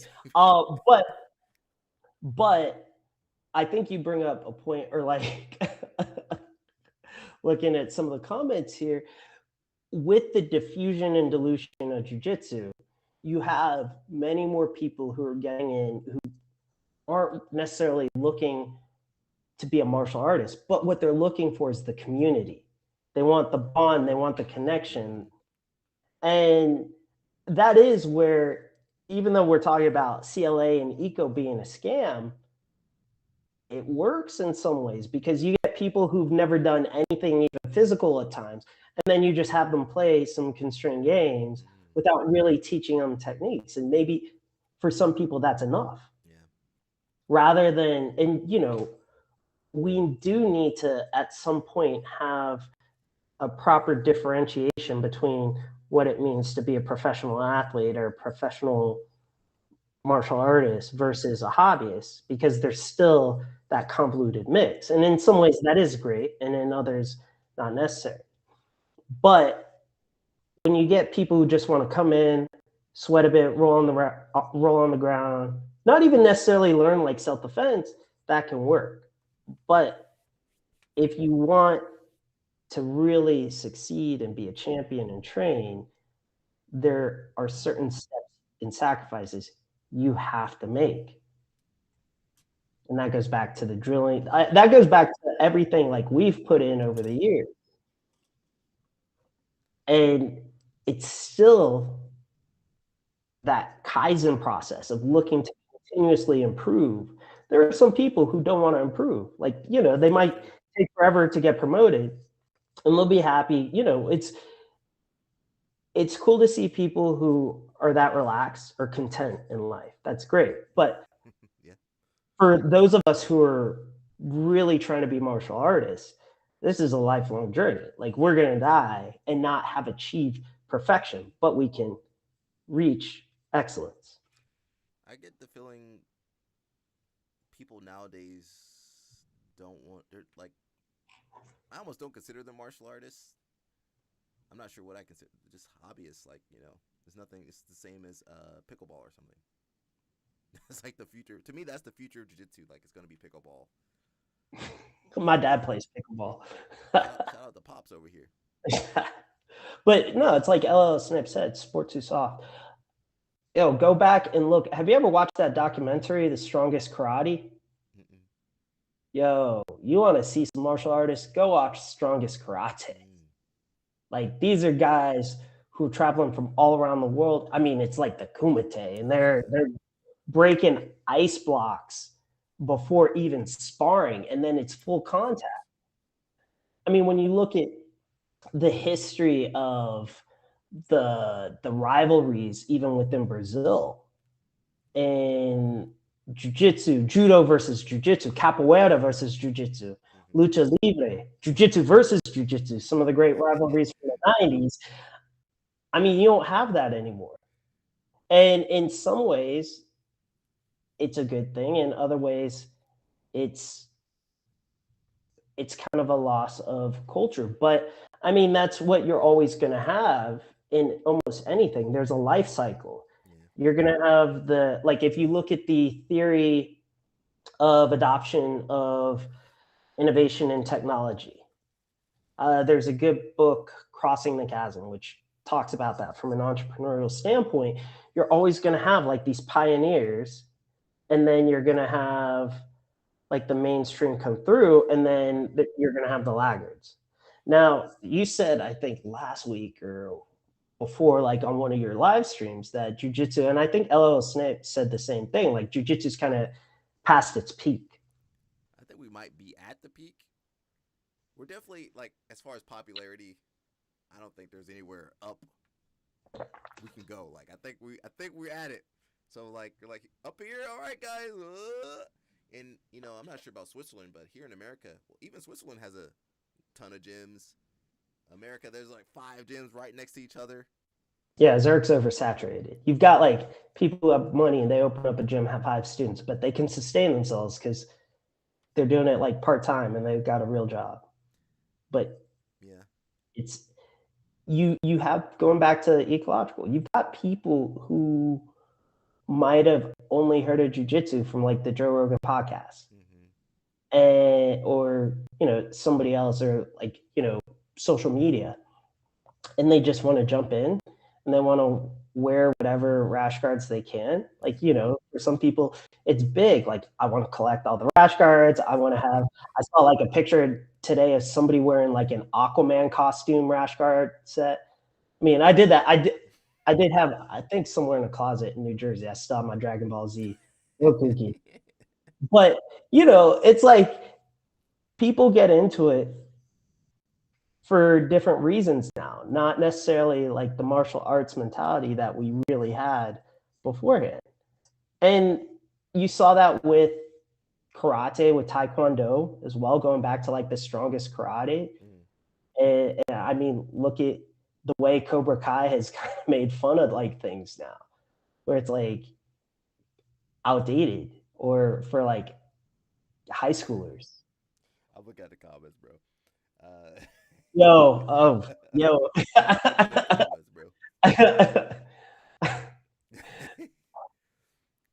We got a lot of what's the word I'm looking for?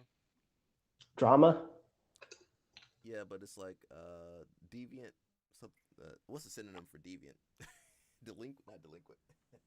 A lot of deviancy. Let's just stick with that. We got Sonny on the run, Predator in Australia, somebody gooning. We got Goon Rod. And that's just the beginning of the year. Danny Chopper, what's up, brother? But you know, I will say there's like a counterbalance. Like you brought up like Fabio Gurgel and Alliance, and we might have. Yeah.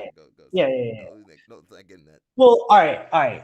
Quick tangent before going down that. Another piece of media to watch: The Art of Self-Defense. That movie with not Michael Cena. What is it? Jesse Eisner or whatever, the guy who played Zuck in The Social Network. Yeah, The Art of Self-Defense. Like, check that out. Oh, we could do a live stream of that trailer too. But they got me the trailer. Oh, they did? Yeah, debauchery. Yeah, debauchery. Yeah. There you go. Thank you. I don't know. But I mean, you know, you look at something like that, and that was from karate school, and it does a great job articulating the toxicity that can occur in organizations like a martial arts academy. There are definitely issues, but there are also academies or organizations who are doing some really great things. And like, all right, so going back to Alliance, you won't talk too much because I think we both have positive, or maybe in your case, I don't know, negative biases about Alliance. But say that for a different stream, bro. you plead the fifth. That's an in-person stream. No, but in all seriousness, you look at certain things that an organization like that does in maintaining a culture or a hierarchy, and that allows for a mitigation of issues, a mitigation of scandals. I mean, there are some other organizations in jiu-jitsu who are large, who have had some terrible scandals, not even looking at like individual athletes, like the whole thing is toxic. And so we could easily say, and I think you could apply it to a lot of things, it comes down to leadership. But what it also comes down to outside of the leadership role modeling behaviors is objective structures that hold people accountable in a way that maintains this healthy environment. And so there are, with all the problems we talk about in jiu-jitsu, there are schools who are doing good things. There are good organizations like here, in Switzerland, we've got Sportagration that brings people with a refugee status in the country together with people who have permits or are citizens to train activities. So we've got jiu-jitsu, and you see the improvements not just within the martial art, but within the community of these people, where they're interacting with people they would have never come across, and they're forming friendships and bonds in a healthy way. I'm looking at Ellis. They need to make me the face of jiu-jitsu. I'll go to every gym and test out the. Oh no, you gotta. Please do. Come out here. Come have a European trip. I don't know if you're ready for LL Snap, bro. LL Snap, he's a different breed of animal, bro. Or man. CP, just jump off whenever you need to, bro. I'm not gonna keep you, and I'm not gonna push you off. I'm not gonna push you off, CP. I'm good right now. I mean, any other topics to discuss today on your mind? It's been a while since we had a proper catch up, anyways, because we didn't see each other in Jersey. Yeah, I think last year. Oh yeah, I missed you. I went to Jersey right after CP. I had a good time though. I don't know if you can see. Was there anything I wanted to talk about with CP? How do you feel about? I don't know if you can see the screen. Mm-hmm. Yeah, I see it. How do you feel about the homegirl over here? Which one? Nina Marie. Okay. All right. Is that's where are you going? Nina Drama? Yeah. Is that or what she used to? I've really no thoughts other than the confusion of what occurred, because I thought she and Poetan were together. He was traveling the world with her, and then he popped up with. They were in Italy for a while. Was the husband there? She's married? The camera I don't know. her husband. Really? The camera got her husband. Yo, quick side topic though about the horse meat. You guys eat horses over there? Yeah. The first time I had it was in Lake Como, Italy. We don't eat it as much, but they have it. They have it at the supermarkets. We got Europeans vlog over here. Starts with the simple things. For example, making your bed in the morning, right? Setting up your rhythm for the whole day. That's what champions do, right? We build a routine day by day with small victories throughout the day. How important is good nutrition? You know, Cabrillo, your dad, you couldn't eat no carbs in that household. Make up your bed. I remember, I think I went to One Worlds. Didn't do too well. Got myself some donuts. You sit in the stands with the donuts, the bleachers.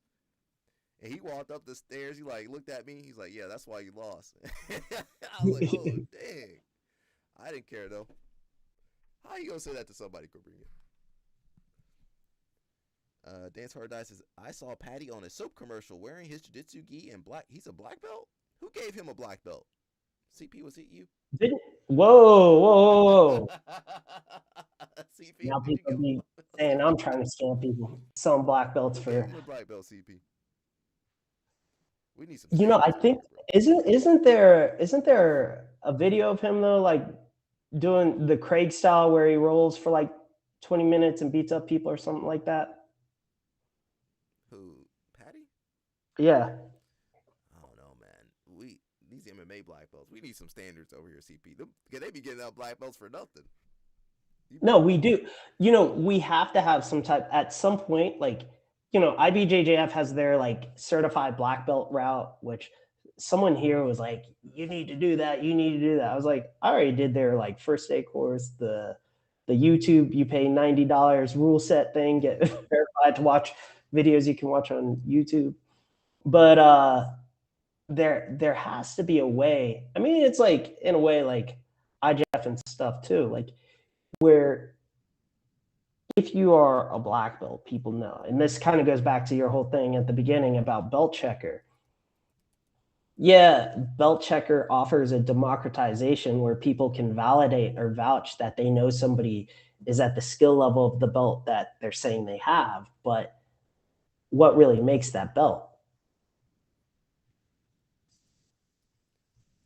What is it in judo? Judo, you have to actually, you know, it's funny because as I reflect on my own judo path, it's interesting because of the collegiate judo system. Because we could get actually points towards our promotion if you beat higher belts in a competition. So that was you know how a lot of us were able to become black belts so quickly. And then at the end, like you have to do the kata and everything. For mine, Sensei Reno gave me a Hotakon Jiu-Jitsu black belt at the same time. So he made me fight MMA in the gi. I had to fight 3 guys, which was like, that was outside of judo. That was for the Hotakon Jiu-Jitsu piece. But I remember that last fight, I won with the triangle choke. Now That was crazy. Patty's coach. He don't look like he does cardio. Which, you know, he might have a good big man game though. Possibly. He looked like your neighborhood black belt. But here's a question though: if Patty wins this weekend, do you call him a legit black belt? I mean, what does Does that? I don't know. I mean, at what point do you what skills do you need to be a black belt? Like, I guess that's what we were talking about. But if you never use any jiu-jitsu, but you're a jiu-jitsu black belt, like, it doesn't make sense to me. No. And like Dance Hard or Die brings up a good point. Like, belt checker, people can just randomly vouch for whoever. It's like a popularity contest. Batsugan is what's called a speed ranking. Cool. I didn't remember that name. I just remember as a white belt pulling off a flying armbar in a judo tournament. That was cool. I'll look up CP. Yo, you can look it up. Army Air Force Judo 2009. On here? Because we won that national championship in 2010. No. I'm on the the belt checker. Still working? I don't know if it works anymore. I just type in your name. I'm not on there. You're not on there? No, you have to like go on. No, nobody can like just register you. You have to register yourself, I think. No, because you actually have to go into the system from what I remember. And then like you put your name there or like you sign yourself up and then people go and like vouch for you. Okay, that might be able to be used inappropriately. Okay, they got their camps on here. Oh, they got a USA camp coming. No. April 13th. That's the February 9th. Okay. Caribbean. Who's going to the Caribbean? LO Snap, you going to the Caribbean? Have you done one of these camps, CP? No, I thought about it, and you know, I almost wrote an article for them once, but back when I was in Brazil. But nah, I've been to other camps though, and I've heard from people that the camps have changed over time. They become really cliquish, like where you know they've got like their crews who go to the same camps and stuff, and if you're kind of new to the camps, it's hard to break in. Oh dang! What's up with all these clicks over here? Those tribes, it's tribal mentality. BJJ Globetrotters is a worldwide community of travelers against jiu-jitsu politics. Politics everywhere though. Let's see. We got a little bit The of schools, you know, the schools I've been to who try and say they're against politics and you can wear whatever and you can do this and that are some of the most political schools I've ever seen. Never seen my gym on Timeline Island. On your island? Oh, Cuba. I don't know if they can do it in Cuba.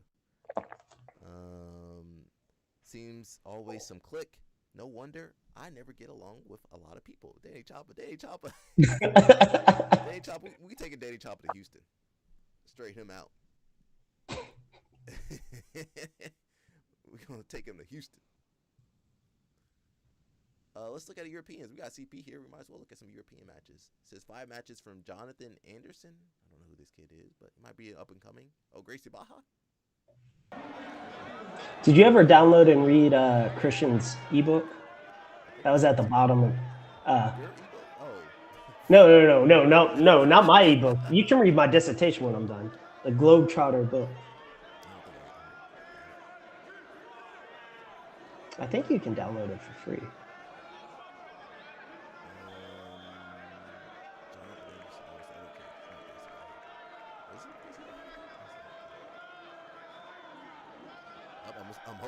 I'm assuming it's the kid on bottom. Nice little Umaplata here. CP, who's trying to get you to coach them?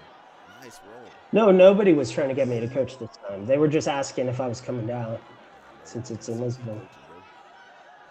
Yo, thankfully nobody was hitting me up this time too for seminars in Switzerland. That always happens like last minute.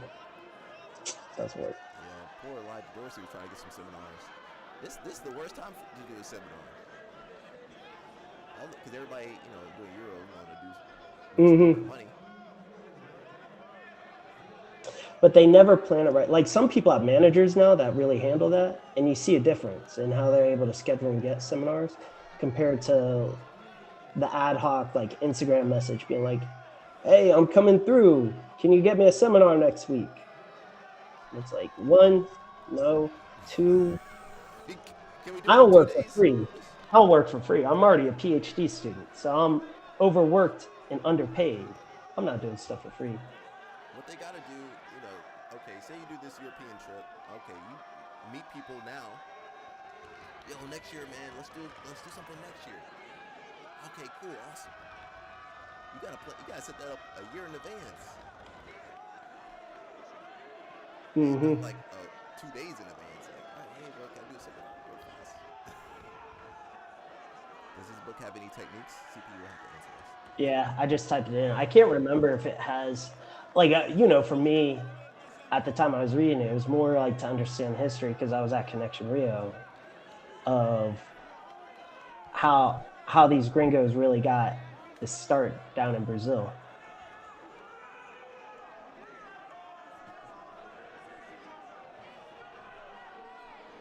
I will say Euros does have a more international crowd than say Pans or sometimes Worlds.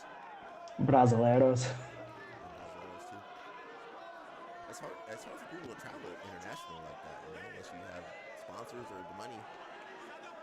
How did you feel about the tie-in? I don't know if you heard about the video yesterday. Yeah. That's I did. I caught that. I mean, look, at the end of the day, who really cares how people are making their money as long as they're doing it legitimately and they're not harming anybody else.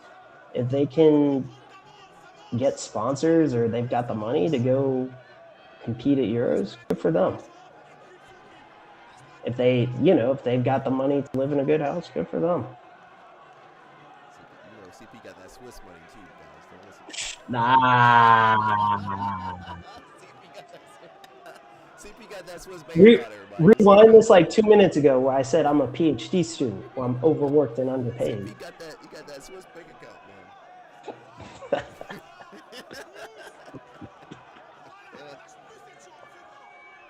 But no, you know, I think when you look at the impact of privates and seminars, and really privates, like teaching, okay, but doing privates, and there are people who are willing to pay for privates and then sponsorship. I don't know, you know, I don't know. It would be an interesting project to really find out globally, like what the average salary of a full-time jiu-jitsu instructor and athlete, not just instructor, but jiu-jitsu instructor and athlete is. Yeah, go ahead. I think people are just curious, you know, they want to see, like, it's like, you know, you go to Glassdoor, okay, this roll has, you know, this kind of range. I mean, obviously Tiny's on the high range. So you might have guys that are maybe not Tiny's level, but kind of close. Okay, they're like, oh, I'm way underpaid. I'm over here. I'm getting screwed. True, that's a good point. But you know, it reminded me of when people were talking about Dylan Dennis not even back in the day. It wasn't that long ago. It was, you know, when he was coaching McGregor, and you know, how much was he making, and how could he afford this lifestyle and this and that.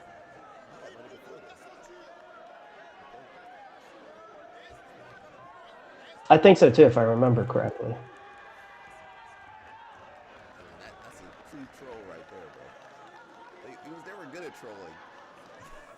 Nah. Like I'm saying in real life, like Dylan, just stop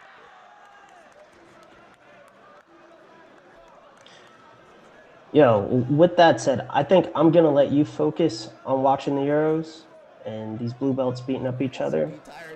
But, yeah, it's. And I'm about to do so. It's like 8:25 here, 6-hour difference. So, yo, but if anybody wants to come through, come hang out. It's always good to have some great athletes and martial artists come visit. Yeah, you guys got the invite to Switzerland. Someone said 4K. I've seen everything from free. What's the word when they do pro bono? Pro bono. I've seen pro bono up to, you know, 6 figures, really. Not monthly, but 4K. Yeah, depending. 4K in some areas might be good. 4K in California. Well, good luck. New York. Good luck. That's your rental. Good luck. Danny Chopper said, if I had more money, I'd pop out. Danny Chopper, we take you to Houston. All right, CP, let me let you go. Easton, Missouri. Sounds good. Yo, stay awesome, everybody. Keep training. See ya. All right, guys, that was CP. That was CP. Just so you know, we are real people. Now, I thought this match was going to be exciting. Got me watching blue belts. I hate it. Yeah. That's why we don't watch lower belts when it comes to the big tournaments. What's the point? Maybe we could watch purple belt, but blue belt, they be doing all kind of crazy stuff. He had 5 matches. Dang. You know, yeah. Oh, sweet. You know, he had 100 people in his bracket. I was trying to summon Danny Chopper earlier. You got Danny Chopper. You got to summon Danny Chopper. Danny Chopper be out here in these streets.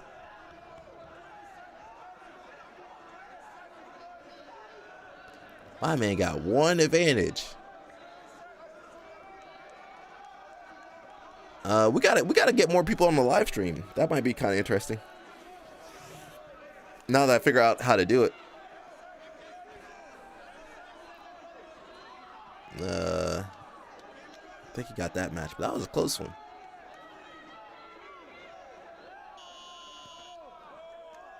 The universe woke me up. Universe said, "Get on the live stream. Alec is summoning you."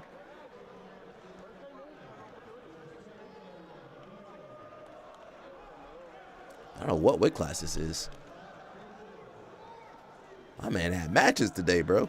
5 matches?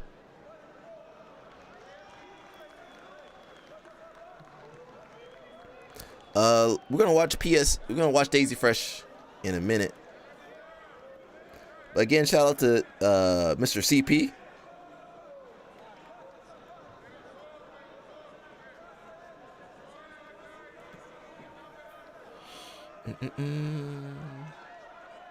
Might shoot a triangle or something. He did an Umaplata earlier.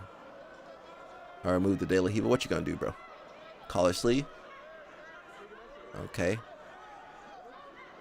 Working some type of grip. Arm drag? Okay. Close guard. There we go. Okay, I don't want to watch anymore. Let's watch Daisy Fresh.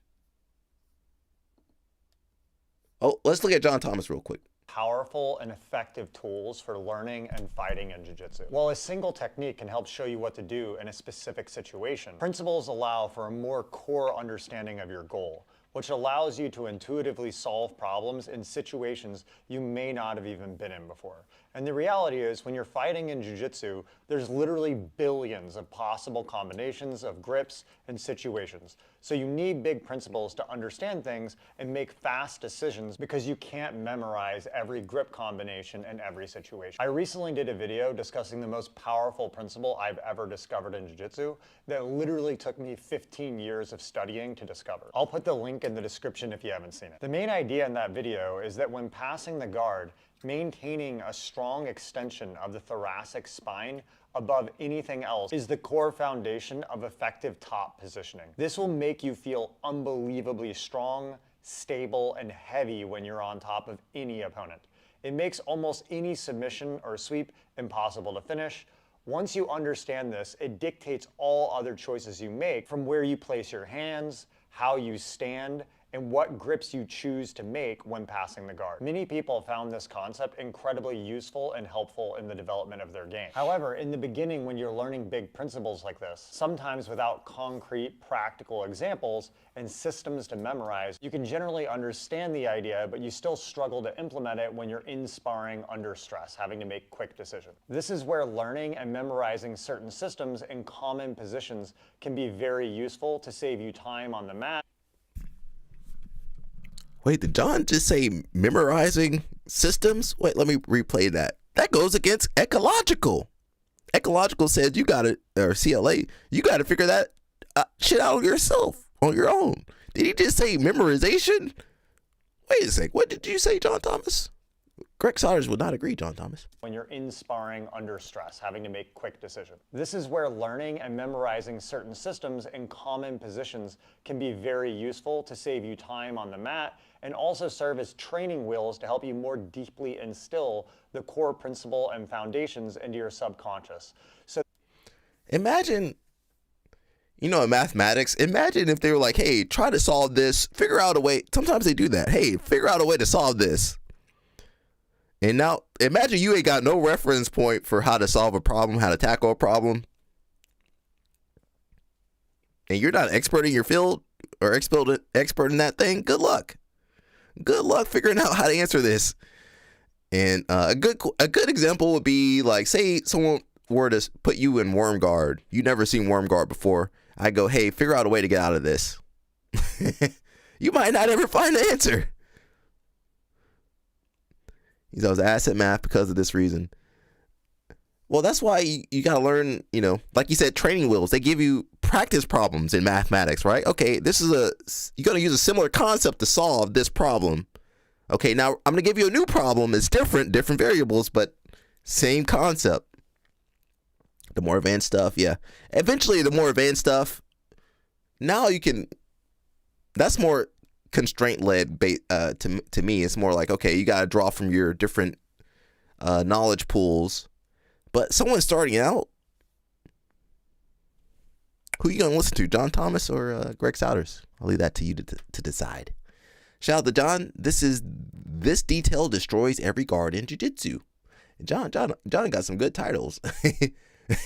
I can't talk because, you know, my videos be titled "How So-and-so is Changing Jiu-Jitsu Forever." I mean, I can't talk one bit the way I be. Let's go watch some PSF, some Daisy Fresh. Where'd my Daisy Fresh go? Oh, here it is.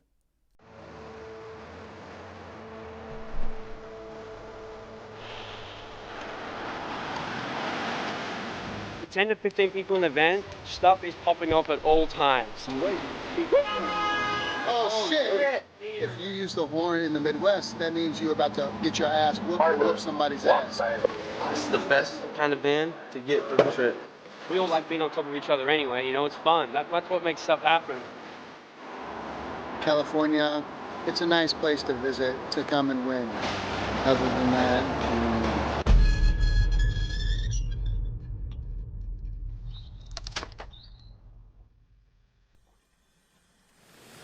This gang, dude. Just the whole crew. What's up, Fetch? What time you compete soon? I think Dude, this is sick. Yeah, this is our new shit, man. How was the travel out here? It was good, man. It actually went smooth. We just get the cheapest tickets we can as a group, and then we just all fly the cheapest airline possible. To Las Vegas, right? To Las Vegas. Get the rental van, cheap rental van, and then we drive 4 hours all the way to Southern California every single time. Where are you guys staying at? We're staying. Wait, why would they fly to Vegas and then drive to? Is it that much cheaper? I mean, I ain't doing that. I can't do that. Daddy Chopper, bro. Yeah, I mean, it is different, you know. Sometimes it's crazy, you know. It's crazy like when you get a good teacher, what you can accomplish. Because sometimes, especially here in America, we get some shitty freaking teachers. You got the football coach teaching your math class. What the hell do you know about mathematics usually? But it's the same thing for jiu-jitsu. When you get a good teacher, man, that your approach is going to be way different than someone who's got the crappy teacher. You got to figure out stuff on your own a lot of times. So like when you have a good teacher that, you know, that can help you with your learning style and all that stuff, bro, that's like, man, priceless, Derek, really. They're all at your house? Yeah, all of them. What's it like having all these dudes in your house right now, man? It's like being home. Yeah. How many guys you got in there? All of them. There are 11, all of 12, I'm not sure. A whole living room full. Are these guys still training at Pedigo? Are these guys still around, or are they done for? Today? Yes. How you feeling? I feel good, man. I'm excited. Me, Marshall, Josh. I think we're going to Video a little overexposed, but that's just me. What seed you got? 2. Got the 2 seed, Number huh? 2. They got it all wrong. Yeah. It should be 1. We've been training a lot, but just in the last week and a half, I got this really gnarly infection in my toe that filled up with pus, and my toe turned black. I went and got antibiotics, and they were the wrong kind. So then it got worse. So then I went and got really strong antibiotics, and they kind of fucked my cardio up. And then everyone around me got really sick at the same time. So I'm on antibiotics, got a really bad cold. We'll see. So I'm perfect. gonna try So you're really coming hard. in here pretty healthy. That sounds terrible.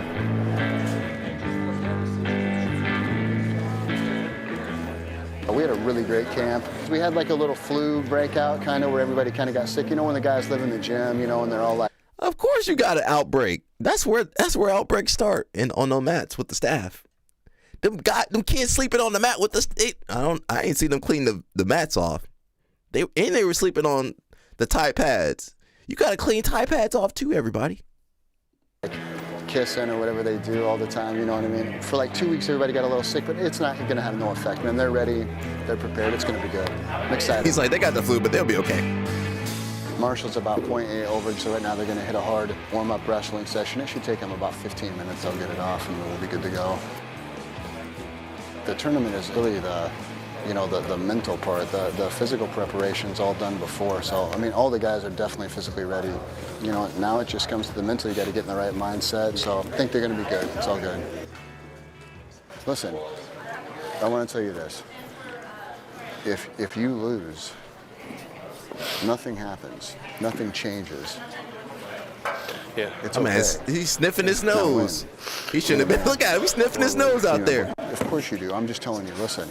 It's all good. Listen, you enjoy my man this. Fighting the flu. You do it for fun, right? Yeah. He can't even breathe. So you just do what he you should love, not man. be out Dude, there. you're great. You just have to do what you did at the white That belt man got worlds. COVID right there. Go out, keep it tight, dominate. He got COVID and about to remember, compete. When we're down, we're not spending any time hanging out down there. We're back on the feet, we're passing, we're keeping it tight. But you're the man. Listen, you're the best, bro. Don't pressure yourself. Let's do it. Usually I do a bad job at psyching myself out, but lately I've just been not worrying as much as I can, and Bro, they sick. I feel like it's helping. I feel like that's what's changed. I'm just gonna go out there and fucking do it this time, you know? So I'm excited to compete. Nervous, but I'm ready to get on the mat and roll. Under by 0.2, I'm gonna go throw on some underwear so I don't get DQ when they pull out my pants. Put your underwear I had a hole on. in my rash guard. Fuck. You get DQ'd if you ain't got no underwear on. Yeah, I had a hole in the back of it. I didn't even know. The guy stuck his finger in it. I'm just gonna wear this big one. Don't have the muscle to fill it out. Yeah, used to cutting it close. Yeah. If it wasn't dramatic, nobody would watch, so. You know, I'm just making sure we're relevant. They had the cool show gear though. T minus. For the first time in a long time, I'm excited. This is my first no-gi, and I'm really excited. First no-gi at BJJ? Yeah, this is my first one. I'm really excited. I got the feeling they don't. Yeah. I got the feeling they finally didn't get to do care too something much. I'm used to, you know. Yeah. Almost. What's the weight class? 76. 175. 175.5. You made it by 0.1. Oh wow. Yeah, I don't think they had competition Especially when anxiety. I'm sweaty. If I fan it, I can hear it hitting my face. They don't got competition anxiety. Maybe a little bit, but I feel like a patriot sometimes. Hey, don't think about it, just do it. That's a terrible rash guard. My other one got DQ. I'm just kidding. Whole squad's behind me. I got the wizard 10 feet away. the wizard. I can't really go wrong. It don't matter. I know I'm just gonna roll as hard as I can. I'm gonna fucking die losing, or I'm gonna win on the way to the next one. Usually it's the smart people with competition anxiety. Go fast, don't wait, go fast, don't wait. Let's go, Marshall, pop it off, slicing. Up. Close it up, Jacob. Marshall, snap down, get on the back, let's go. This is fun buddy. compared to living Stay, at the gym. Get the two. Freezing. Beautiful. Competition anxiety. Look. That's tight, Jacob. They be fighting for their life at Pedigo. Stay on the back. Stay on the back.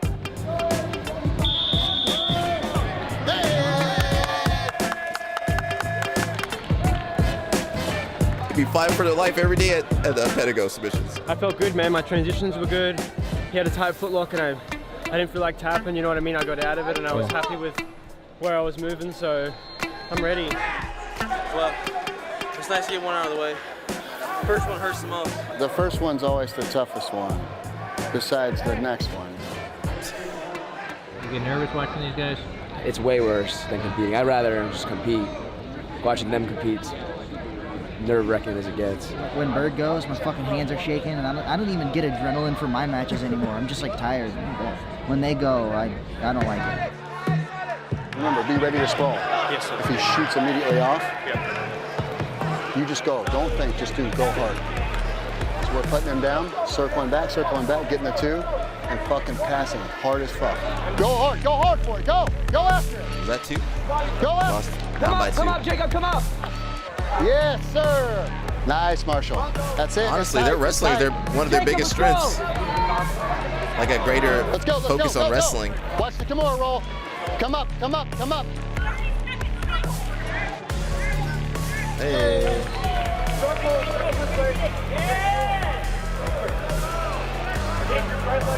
Oh no. Flu got him. Go after him, Jacob. Smash, you have to go forward. Let's go. Jacob, turn it up. Smash, turn it up. Go, Jacob. Go. They all got the flu. They can't grapple, they got the flu.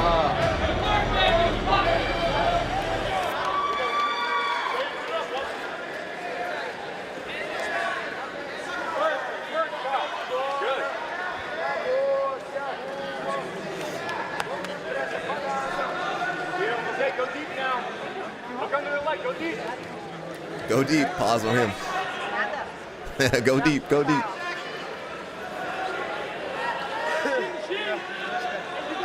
Eddie, you gotta get his back! All these guys got the flu, COVID, whatever they got. It's tough though. Look, they can't even breathe. Marshall, if they had the boys are right here. If they had proper, well, they do have. If they had proper training facilities, they would have the flu. They could have recovered. They over there sniffling. They shouldn't have been competing anyway. Hey, you're the man. You did good, buddy. Thanks. Proud of you. Good work. Thanks. You did good. You're the best.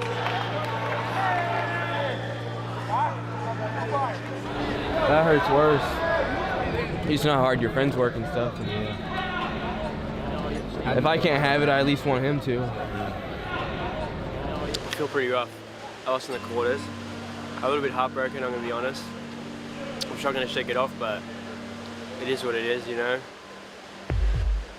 I didn't feel like I was aggressive enough in those positions. Yeah.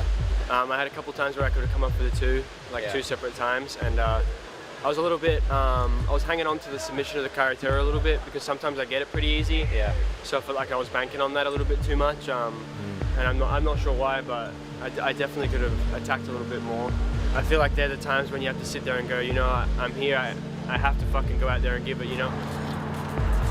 Bro, they sniffling, when you lose, shaking and sniffling. So much emotion goes into this, you know what I mean? So much physical you got antibiotics. That you have to put on yourself, and you don't get to spend a lot of the free time doing things other people do, going out and partying. These guys, you know, their life revolves around this dream that they have. So when Spatch lost, you know, he's came from a whole nother country, a whole nother continent to be here. Sometimes the losing, you get so much more out of that because you really find out what people are made of, you know, when they lose and they come back and they keep coming and keep coming. Somebody gave him some money to eat. I think Spatch is like a little honey badger, you know, he won't go away. So he did great and I'm proud of him. These stops are the best. It's you know he back in Australia. You won the whole damn thing, then you're justified to eat whatever you like. But it don't matter how you roll. No one here is going to be upset. Did you get them? I don't know what. I don't think so. Best friends, we're all eating. You know, it's we're hanging out, we're laughing. Yeah, just the gym. I mean, barely that. Marshall barely was our had the newest gym. blue belt, and we kind of rushed him through because he was such a good high school wrestler. He jumped right into the competition team stuff. I mean, you know, he didn't get to do the things that normal white belts do, learning like basic jiu-jitsu. So there's still some small mistakes that he makes. And as you get up into the belts, even at blue, you can't make those mistakes. I just think it's a very, very small period where he's going to be beating on everybody. He's just got to learn a few small things, and I think he's going to be kicking ass. So he's a name that I think everyone's going to, in jiu-jitsu, is going to be knowing like soon enough.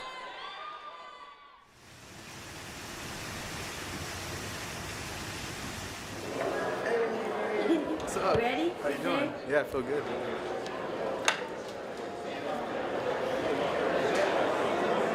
Purple belt's fun. Now purple belt's a fun one.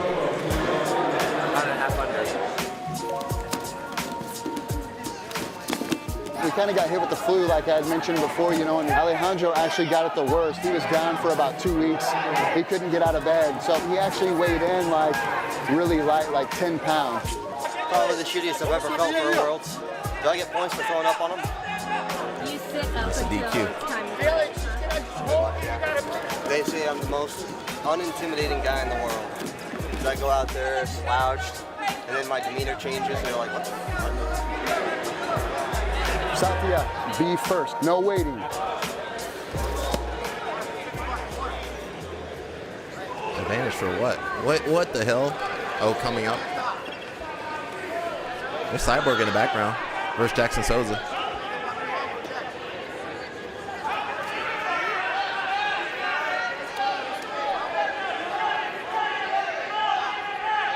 Careful leaving your arms out there, Bird. You don't want to get knee sliced. Got something. Yo, almost read. Nice.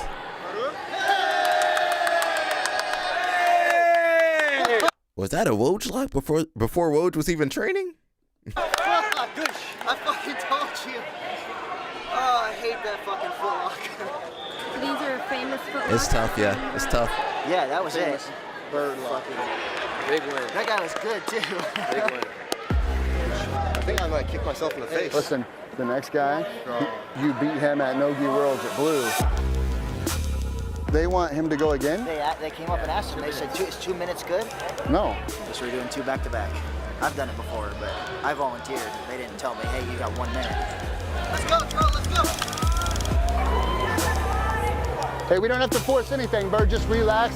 He's going to have to move on top, Bird. Just keep doing that. Keep doing that. Bro, only go for it if it's super tight, dude.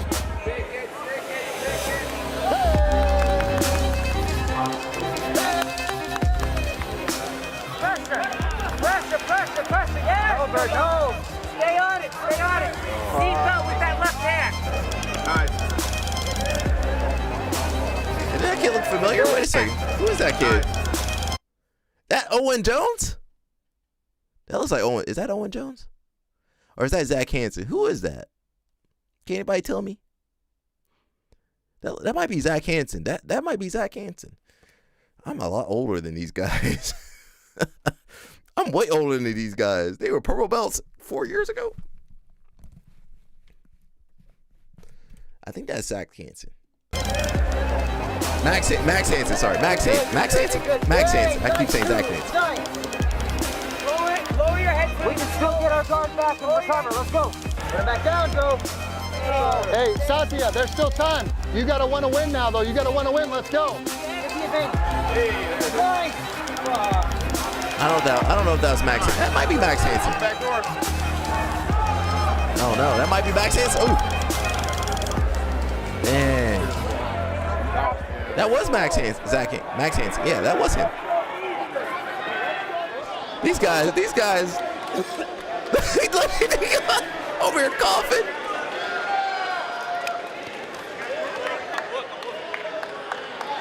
They're like, bro, we flew all the way from Illinois to come here. Let's let me lose some.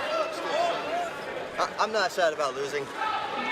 It sucks, but it kind of just is what it is. If you don't get used to it a little bit, then you'll just never progress. Yeah, what do you feel like you learned from it? I can hang with all these guys. I know I can, so I'll be training, and this is my first purple belt no-gi tournament, so I could have done a lot better, but I'm ready for purple. I'm hungry and I'm excited. That's I'm Roosevelt. excited to watch George compete. Look at Jesus Christ. This is 4 years ago. How am I this much older than everybody? Roosevelt was, I'm not sure how old Roosevelt is. He was a purple belt 4 years. How? Bro, I've been training a long ass time. What was this, 2020? I'm excited to watch George compete. Look how sexy he looks. How can you not win when you look like that? Look at his chest muscles. He's got muscles on Okay, that's not Roosevelt. The other guy was Roosevelt, though. I'm excited to watch George compete. I thought that was Roosevelt. That's not Roosevelt. I thought that was Roosevelt. That's a different guy. Okay, my bad. George compete. Look how sexy he looks. How can I was you like, not that's win when you look like Roosevelt? that? Look at his chest muscles. He's got muscles on muscles. I was like, bro, that wasn't Roosevelt. I thought it was Roosevelt. Jiu-jitsu, but he's got that too, thank fuck, so don't worry. I was like, man, what? Wait a second. It's gonna be fine. Wait a second. How old? He got his head shaped like Roosevelt. For first match, I think the guy's 4-time world champion, maybe. So it's a really tough match. Actually, maybe the toughest match in the entire bracket right off the go. What's that kid's name? Might as well get it out of the way. I can't remember his name. Is that the kid at AOJ? That's the kid at AOJ. Oh, he's a black belt for sure. George has to pull guard first. I don't think George is going to be able to pass this guy's guard. The guy's going against is really good. I've gone against him before. What's that kid? Yeah, he's really at gotta play smart. AOJ. He's got to be careful. This is one of those matches where it can go downhill instantly. One mistake and then you're just fucked. The guy's all over you. What's that kid's name? He won pans at black belt. I can't remember his name though. Let's go, Georgie. Good, you know what's coming. It's coming hard. Be ready. There it is. There it is. I love it. I love it. I love it. Here it comes. Gonna explode. You look good. Good leg attachment, man. There you go. Nice. Well, he can for sure beat Brazilians in Good. Go after it. Go after it. Take down. Take down. Nah, 2. He gave him 2. Oh, bullshit. Nah, let's take that. George, they gave him 2. You got to go after him now. Go up, up, up, up. Let's wrestle. Up, up, up, up, up. Let's go. Take down. Take down. Take down. Do it. Do it. Shoot. Don't wait. Let's go. Let's go. Let's go. Let's go. Let's go. Let's go. What's that kid's name?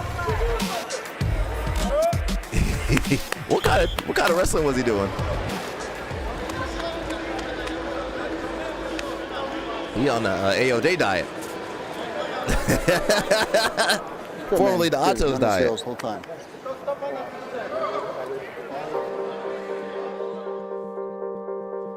And it was a tough loss, but it was close. I think it was important for George because now he's going to know that he's right there neck and neck with those guys, and he's just kind of coming onto the scene new at Purple now. So he's just got to make a couple small adjustments and be a little bit more aggressive, and I think he'll run in the division soon enough.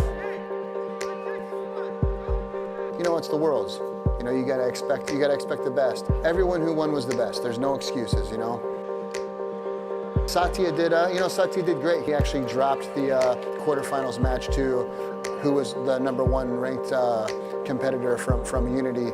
We just got to get him to open up more. His performance was solid. It could definitely be better though, and he knows that. And like you said, he's a hard worker, so he'll bounce back and he'll do just fine. Alejandro, he was just a match away from being into the medals, and he'd gotten really sick for the last couple of weeks, and I think his cardio level was really down. Even 30 seconds into the matches, he was really making sucking excuses. wind out there. But he fought hard, and that's not an excuse. That's the way it goes. Things just happen, and you got. I guess they couldn't pull out of pause on me. They couldn't pull out of the tournament, but they shouldn't have been there, really. And, like I said, he'll be back on the top just like he was at Blue, and he'll be kicking ass. They're there. There's just small adjustments, and I still firmly believe that our team is going to be on top, winning the biggest major tournaments just in the next 4 years. It's really nice. The sun's out. It's snowing right now back home, so it's cool. It's different. Tell me about traveling a little bit. What was it like? 10 to 15 people in the van. Stuff is popping off at all times, at every angle. It's like a finals match of the world. There's so much going on in the van. And if you could, would you travel in a different way? Or is this kind of... No, this is fucking awesome. Yeah. Why would you want any other way? The only difference is you're going to be in a hotel and everyone's going to get maybe one more bed and you're going to be a little bit further away from each other, We all like being on top of each other anyway, it's fun. That's what makes stuff happen, It's a lot of fun. It's probably the best way I've traveled with the team, ever, so it's nice. I like a lot of different foods that we can't get in Mount Vernon. I like seafood, so the seafood out here is incredible. But that's just me. Everybody else can come fuck with it. No, I'll eat the seafood. Oh, he's wrong. Speak for yourself. Yeah. I like to do a lot of weird shit, try a lot of weird, different shit that isn't normal. So you're the most cultured person? No, he's by far the most cultural. He loves to try new things, like different kinds of seafood, different kinds of spices, men. He'll try all of them. That part ain't true. They love it. That ain't part. That part. Well, what are y'all thinking right now? What are you heading to? We're gonna get some men for Alejandro. That's #1 priority. Anything that we can get in Illinois, we're not interested in. Yeah. We want real shit from other places that we can't get. Like pineapple on pizza, which is ridiculous, but it tastes actually very good. Yeah, they eating, bro. When in doubt, eat. They don't do the tournament in Anaheim anymore. It's Vegas. Hey, who's that? Oh, that's what homegirl. Dante Leon, middleweight, future Pedigo submission fighter, Ronaldo Jr. I'm cornering Dante. They get one Yuri! coach down on the mat. Dante Yo, wait. So I'm down here cornering Dante. Yo, Yuri. Look at my boy Yuri right here. That's Sensei Yuri. Where's Sensei Yuri at? Sensei. Oh, I need to screenshot this. How do I screenshot this? I don't know how to do it. Yuri, that's you, bro. That's Yuri right there. I don't know what he was doing there. Coach down on the mat. Dante asked me to come down, so I'm down here to watch him win this world title. I bet you never thought a white trash piece of shit Yuri, get like off me the would be screen, out here Yuri. on the mat, did you? Get off the screen, Yuri. We can all do anything. Oh, that's Bear. I don't know if that's true or not. Let's go. That's Jacob Couch. Is that before Jacob Couch? I don't know. That's before Jacob Couch joined the team, right? Isn't that before Jacob Couch joined the team? I don't know if that's true or not. Let's go. Game time, baby. This is your shit. Hey! You look good, baby. Oh, was Dante? You look good, baby. Dante, Let's go. he was a part of Cut it, Pedigo? cut it. Oh, that's good. That's it. That's it. Hey! Hey! My man grabbed the rash guard. That's it, finishing. Come on, baby. Let's go. That's it. That's it. Somebody from the Midwest, from Mount Vernon, Illinois, which not a lot of people have really heard of. It's cool to see that he's coming into a world of jiu-jitsu and he's bringing new faces into the world of jiu-jitsu that are winning major titles. I think that's amazing. He's Pedigo now, I believe.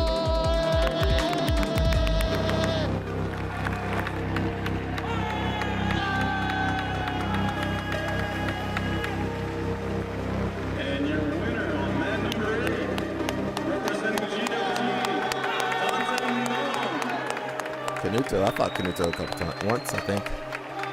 He got me. I need my get back.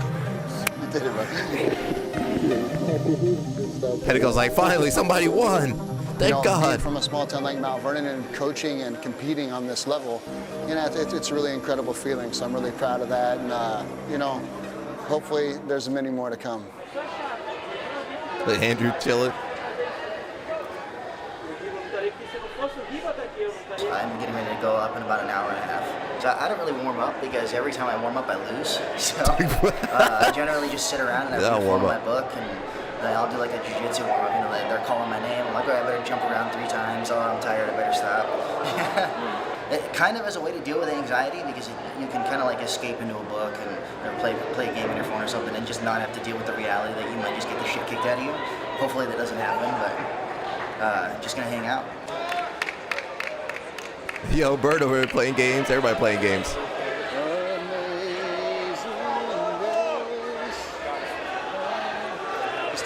Still a little sad. Of course he's sad. Just went out with the California loss. Of course he's sad. For a tournament, and you're like, fuck yeah. And there's times you're kind of dreading it a little bit. This is one of those not good times. So we're gonna do as good as we can. Oh yeah, he was doing brown belt. Andrew is a machine, man. Andrew's a beast. Andrew's probably the most explosive guard passer I've ever trained with in my life. I always say it, if he's gonna come out here this weekend and do what he does in the training room, no one's gonna fuck with him. No one's gonna come close to doing anything to him, man. He's an animal. Devontae, Keenan. It's a really prestigious division. I mean, there's several world champions in it. Every match is gonna be tough. There's no easy matches. He's lived in the gym the longest. He's, he kind of holds that big brother position. So he's a great leader, man. He's a great captain. He's a machine. So you can always count on him. How you feel? Not good. No? Not very good at all.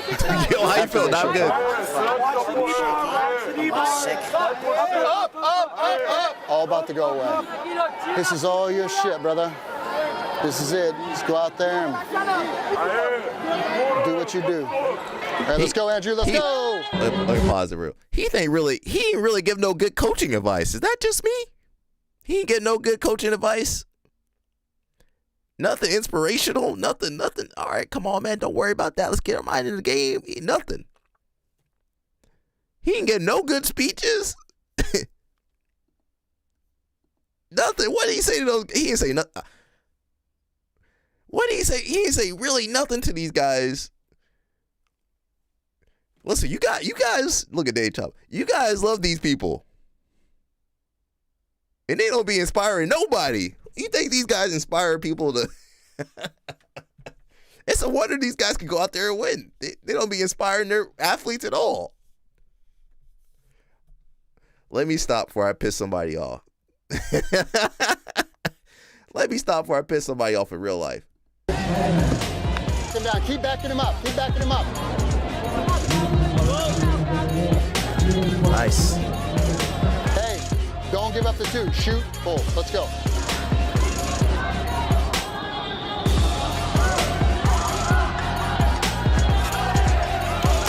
Nice. Nice inversion, man. Good, nice. That's it, baby. There's Fred. Let's go.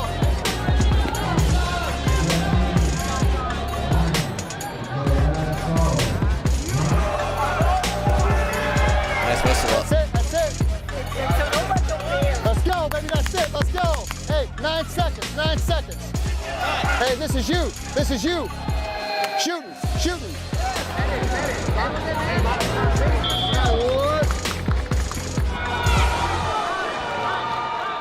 This is it.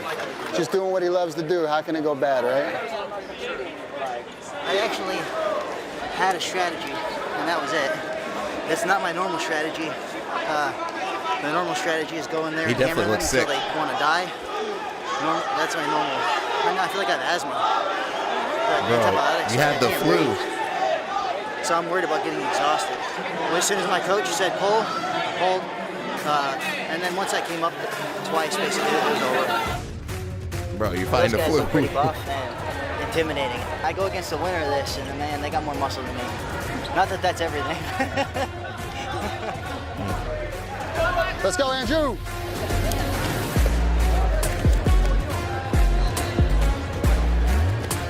That looks like teeth. Good, let's go. Up and out, up and out. Good, side to side, side to side. Pressure, pressure. Good, look good, baby, look good. 30 in. That's it, that's it, that's it. Nice, nice, nice. Heavy, heavy, heavy. That's it, that's it, that's it. Pressure, pressure, pressure. Good, baby.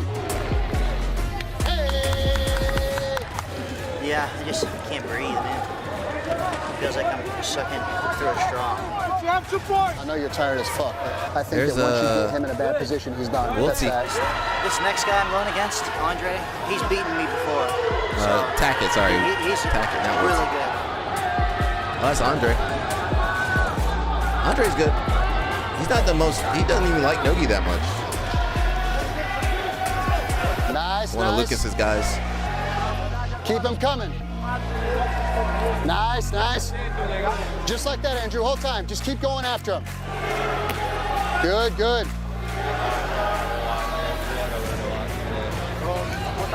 Nice, nice. Almost. Back down. Same thing, same thing. Yes, sir. Let's go. Same thing. That's it, baby. Faster shot, faster. Good, go after it now. Go after it, go after it. Go after, go after. Faster shot. Pedigo, what kind of coaching is that? What was the strategy? One more. One more. Me, I'll be like, hey, watch for when you pull, he's trying to grab your Doing leg. better than I thought I was going to do. So. Stay on the leg when you come up for your wrestle ups. A Brazilian right now, going for the score, win over everything. I might actually go sacrifice a small animal real quick to try to build my luck up. I need something. Hey, Spatchy said he was gonna do a favor for you. Yeah, yeah. Hey, Spatch said he's gonna suck your dick if you win. I didn't say that. I might have said it a little. Daisy fresh. If you win though, I hope you fucking lose it. How y'all feeling? Y'all feeling? Good. We're excited. It's gonna be fucking awesome. You know, I don't know about the deal I made, but we're really excited to watch Andrew in the fucking final. That's about it, you know? Eddie Chopper, you listening to what they say? Just remember, he's dangerous, but don't be too passive with him. Fuck him. Yeah. Put it on his ass. So he's against the guy who won the Europeans. He's a really, really, really hot, winning big stuff over in Europe. The guy's very, very tricky, really sophisticated grappler. So we'll see what happens. I wonder who it's gonna be. I'm nervous again. Hey, you got this. You're the fucking man.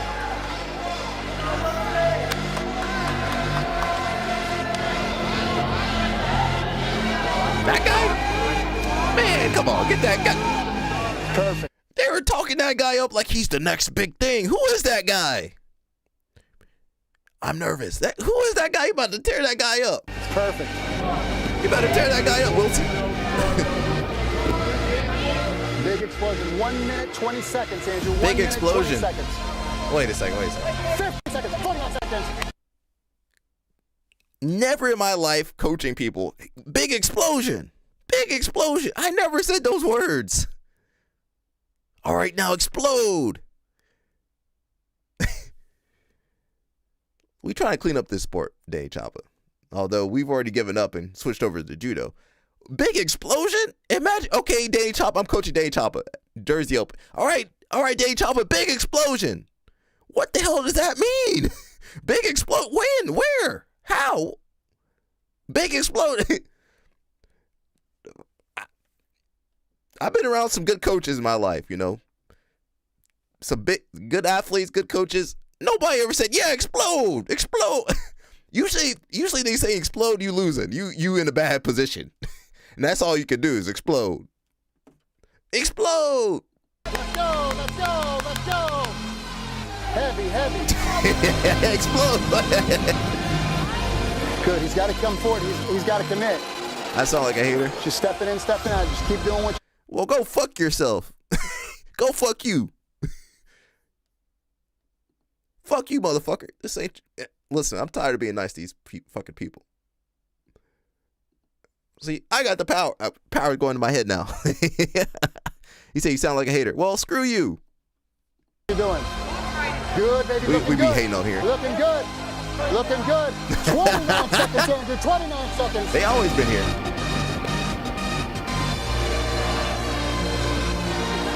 Watch me, bar. 19 seconds, Andrew. 19 seconds. He's coming up. He's coming up. Here it comes. 14 seconds. Oh, I don't know if they had hill hooks back then. Yes, yes. Let's go. Let's go. Get it out. That man just accepted a sweep. Hey,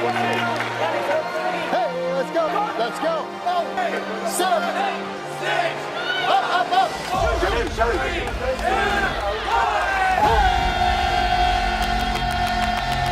What's you're supposed to win that match for sure. Maybe they had to hype him up. Then maybe they were just doing it for the dramatic.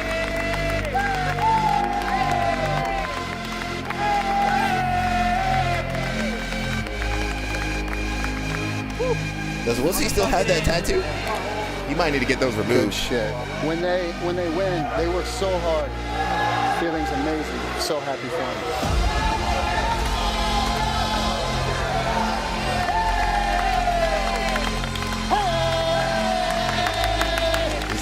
He might need to get them removed.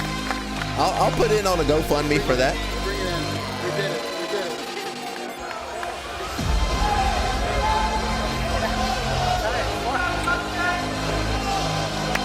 I mean, all you gotta do is watch a Wiltsey video. World champion and a 6-time Pan American champion. I'm gonna go eat orange chicken twice. To the podium.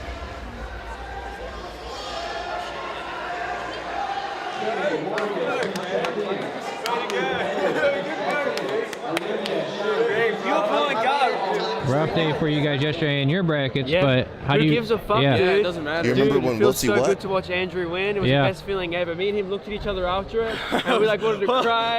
My armpits were set. We were like hugging each other. It was just I was fucking exhausted. awesome. My hands hurt. I Doesn't felt matter like- what happened yesterday. 'Cause Yeah. Andrew won. That feels like everyone won, man. Yeah, It was exactly. fucking awesome.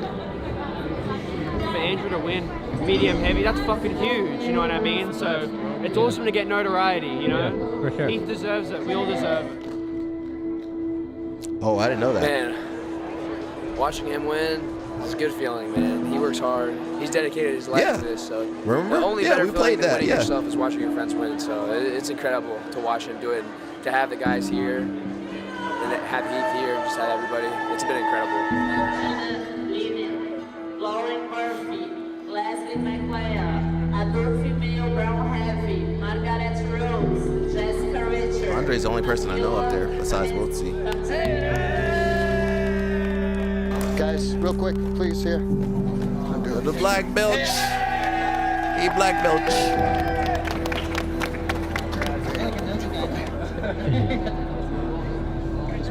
No, don't do the behind the back tie. Gotta do it from the front. Pause on me.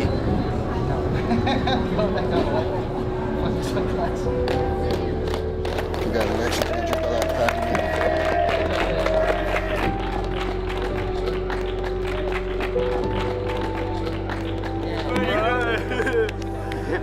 First black belt, bro. It's crazy. First black belt for PSF. It's incredible. That's a big ass medal, too. Look at that shit, bro.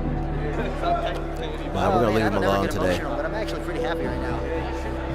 I feel like a little spark of joy here Bro, inside. your whole fucking life you work for that. You moved fucking from that little tiny shitty place and you got that. You should fucking be proud, man.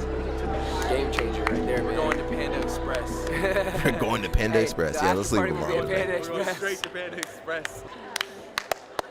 You know, when I first joined the gym and we said we were going to win the Pans or the Worlds at every single belt. Yeah. And then we fucking did. Every belt, from white all the way to brown, gi, no gi, Pans Championship, World's Championship for him. Did all of them so far. Man, I'm really, really excited for Andrew. Obviously, you know, he's worked hard. He's the hardest working guy I've ever had. You know, I really look forward to this day since the day that I met him, you know, up in Michigan. And I always knew that this was going to happen. You know, like anyone who spends any time with him knows that he's just destined to be great. You know what I mean? I'm extremely happy for him to be my first black belt. I'm very proud of him, and it's an emotional day, and I'm very excited. And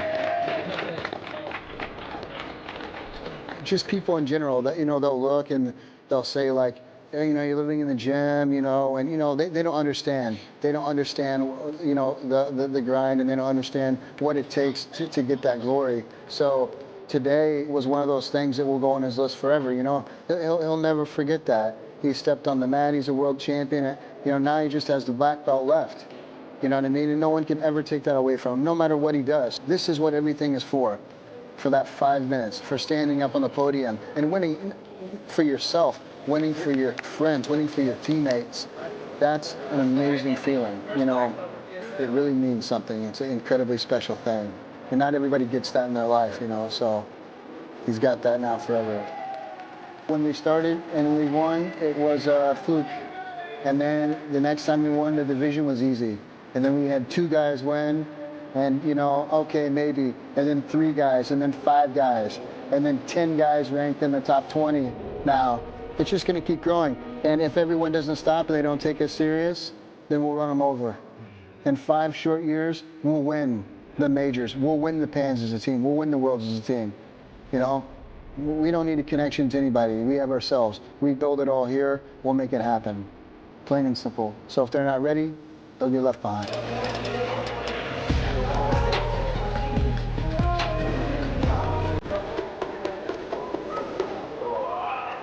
Is anybody still over there now? I wonder. Yeah, all I don't know. The 7-Eleven sponsor are 24/7, baby. Open 7 days a week, 24 hours a day. Who's still over there? Well, I guess I got episode 3. In the end, you know, all the sacrifices that you make, you know, you're beating up your body, putting yourself through stress mentally. What in the end makes it worth it to you? That feeling when you're like on top of the podium at a really big tournament after training hard for months is nothing else can make you feel like that. When you're getting your fucking hand raised, and you get to throw up that fucking flex, and he's there, and the whole team's there screaming, they're clapping, and that's the best feeling in the world, man. Best feeling in the world. Finally finding a place where you can grind it out with these guys who are all trying to do the same thing. That's also a really cool feeling because you feel like you belong. We've all made the same sacrifices. We're all fucked up. We're all thinking the same thoughts. So like that's a good feeling that I've never had before. Even when I was in the military, man, and this like blows that out of the water. The big name teams, whoever they are, you know, you'll see them and you'll see all those top level guys, and they're all separate from each other. They're not together. If you look at our guys, we've got 30 dudes that are laughing and hanging off each other and being friends. But who's all together still? Else. It That's feels what like I you're want to know. unstoppable. Here, no matter what happens, every single person is going to be there for you, no matter what. I just don't think you can find that anywhere else. Man, just seeing them do good, man. Watching them evolve into just being happy and building My man had them in the slum. that's able to help tons and tons of people. He had them up in the slum. I actually feel when I'm doing this like I'm actually helping the world, and I'm giving something back to that and not expecting anything in return. When you help them get degrees in school, when you help them find good jobs, bro. You couldn't get me late on that, families of their own, you're leaving a legacy, and it's about that for me. You know, with my sons, I want them to see that I did something. I don't want to leave them a bunch of money. I want to show them a legacy that if I died now, the guys would keep doing pedigo submission fighting. There's no price on that. Hey, go listen to Wiltsy. That's all I can say. Go listen to Wiltsy. Something like that in my life, then I'm the most successful person ever. Fucking. And who covered? I covered that you know, the Jacob Couch thing was one of the first stories I covered. People were attacking me. And I got people coming on the live stream chat. Oh, you a hater. Go listen to Wiltsy. Go listen to Wiltsy. Idolization is dangerous? Yeah. Yeah, it is. $1 million when you can leave something that's going to last forever.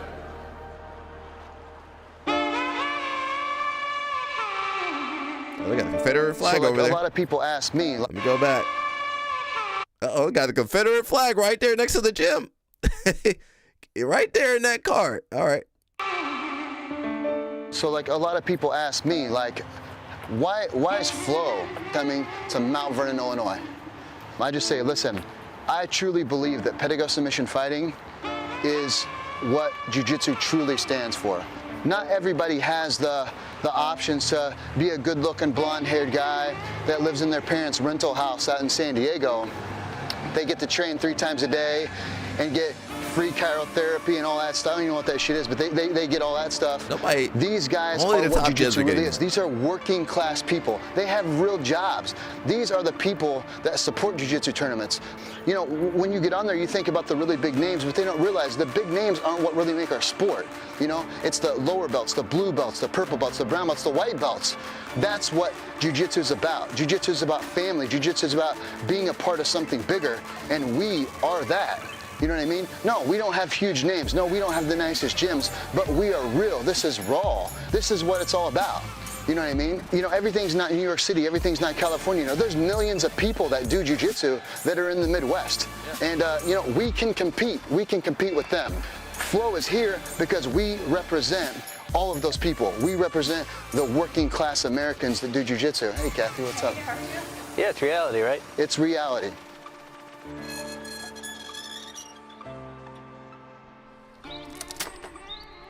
Yeah. So yeah. Again, I'll leave that up to you guys to go. You go watch what Wilsey says.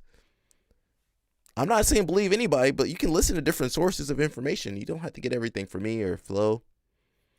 I don't know any of these people, so I mean, I wouldn't trust these guys. I don't trust none of these guys, but you know, I'm not saying Wilsey's wrong either, though. So. That was good. We're going to continue episode 3 tomorrow. What's tomorrow? Thursday? We'll continue episode 3 tomorrow. We'll keep you guys updated. Let me see. Oh, wait. Let me go back real fast. Where's Sonny at? Some other stuff we missed. That's fine. Let's see where Sonny is. She's still in Afghanistan? Oh, she's in Afghanistan now.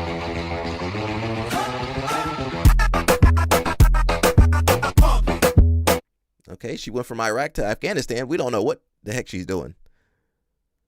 Be around. Okay, no worries, bro. We'll summon you when we need you, Danny Choppa. She in Afghanistan. Well, you know, in Afghanistan, I don't know what she's doing over there, honestly. We'll check on Craig. No information on Isaac, though. What has Isaac been up to? She's a Ella Snap says, send her back to Brazil. I'm going to fucking train jiu-jitsu.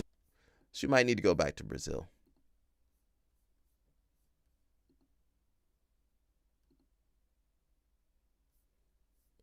No updates on Isaac Michelle. Pad holder could be yourself. Let's see what Craig.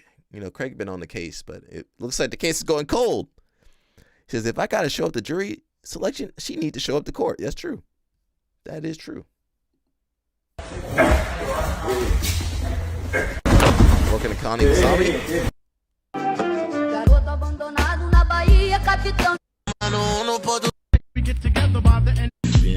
Tirei dia menos, dia mais. Sei lá, tanto. Send location. Okay, Craig's still looking for him.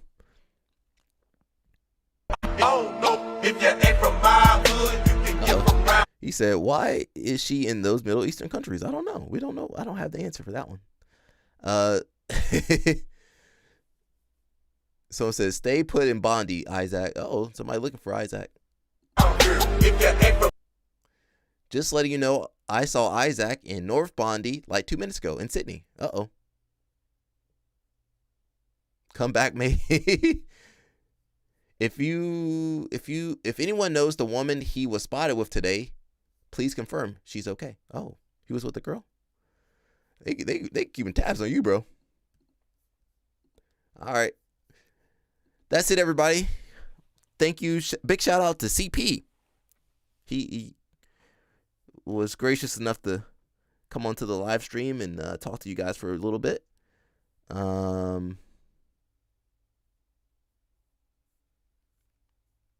the heavy case, yeah. Okay, no worries, brother. All right, guys, we'll be back tomorrow for episode 3 of Daisy Fresh. And that's it. We'll keep you guys informed. Isaac, they looking for Isaac. Sunny, she in Afghanistan. She going everywhere except for Texas. And that's basically it. We'll see you guys. See you guys tomorrow. Peace out. And take care of yourselves. And stay out of trouble.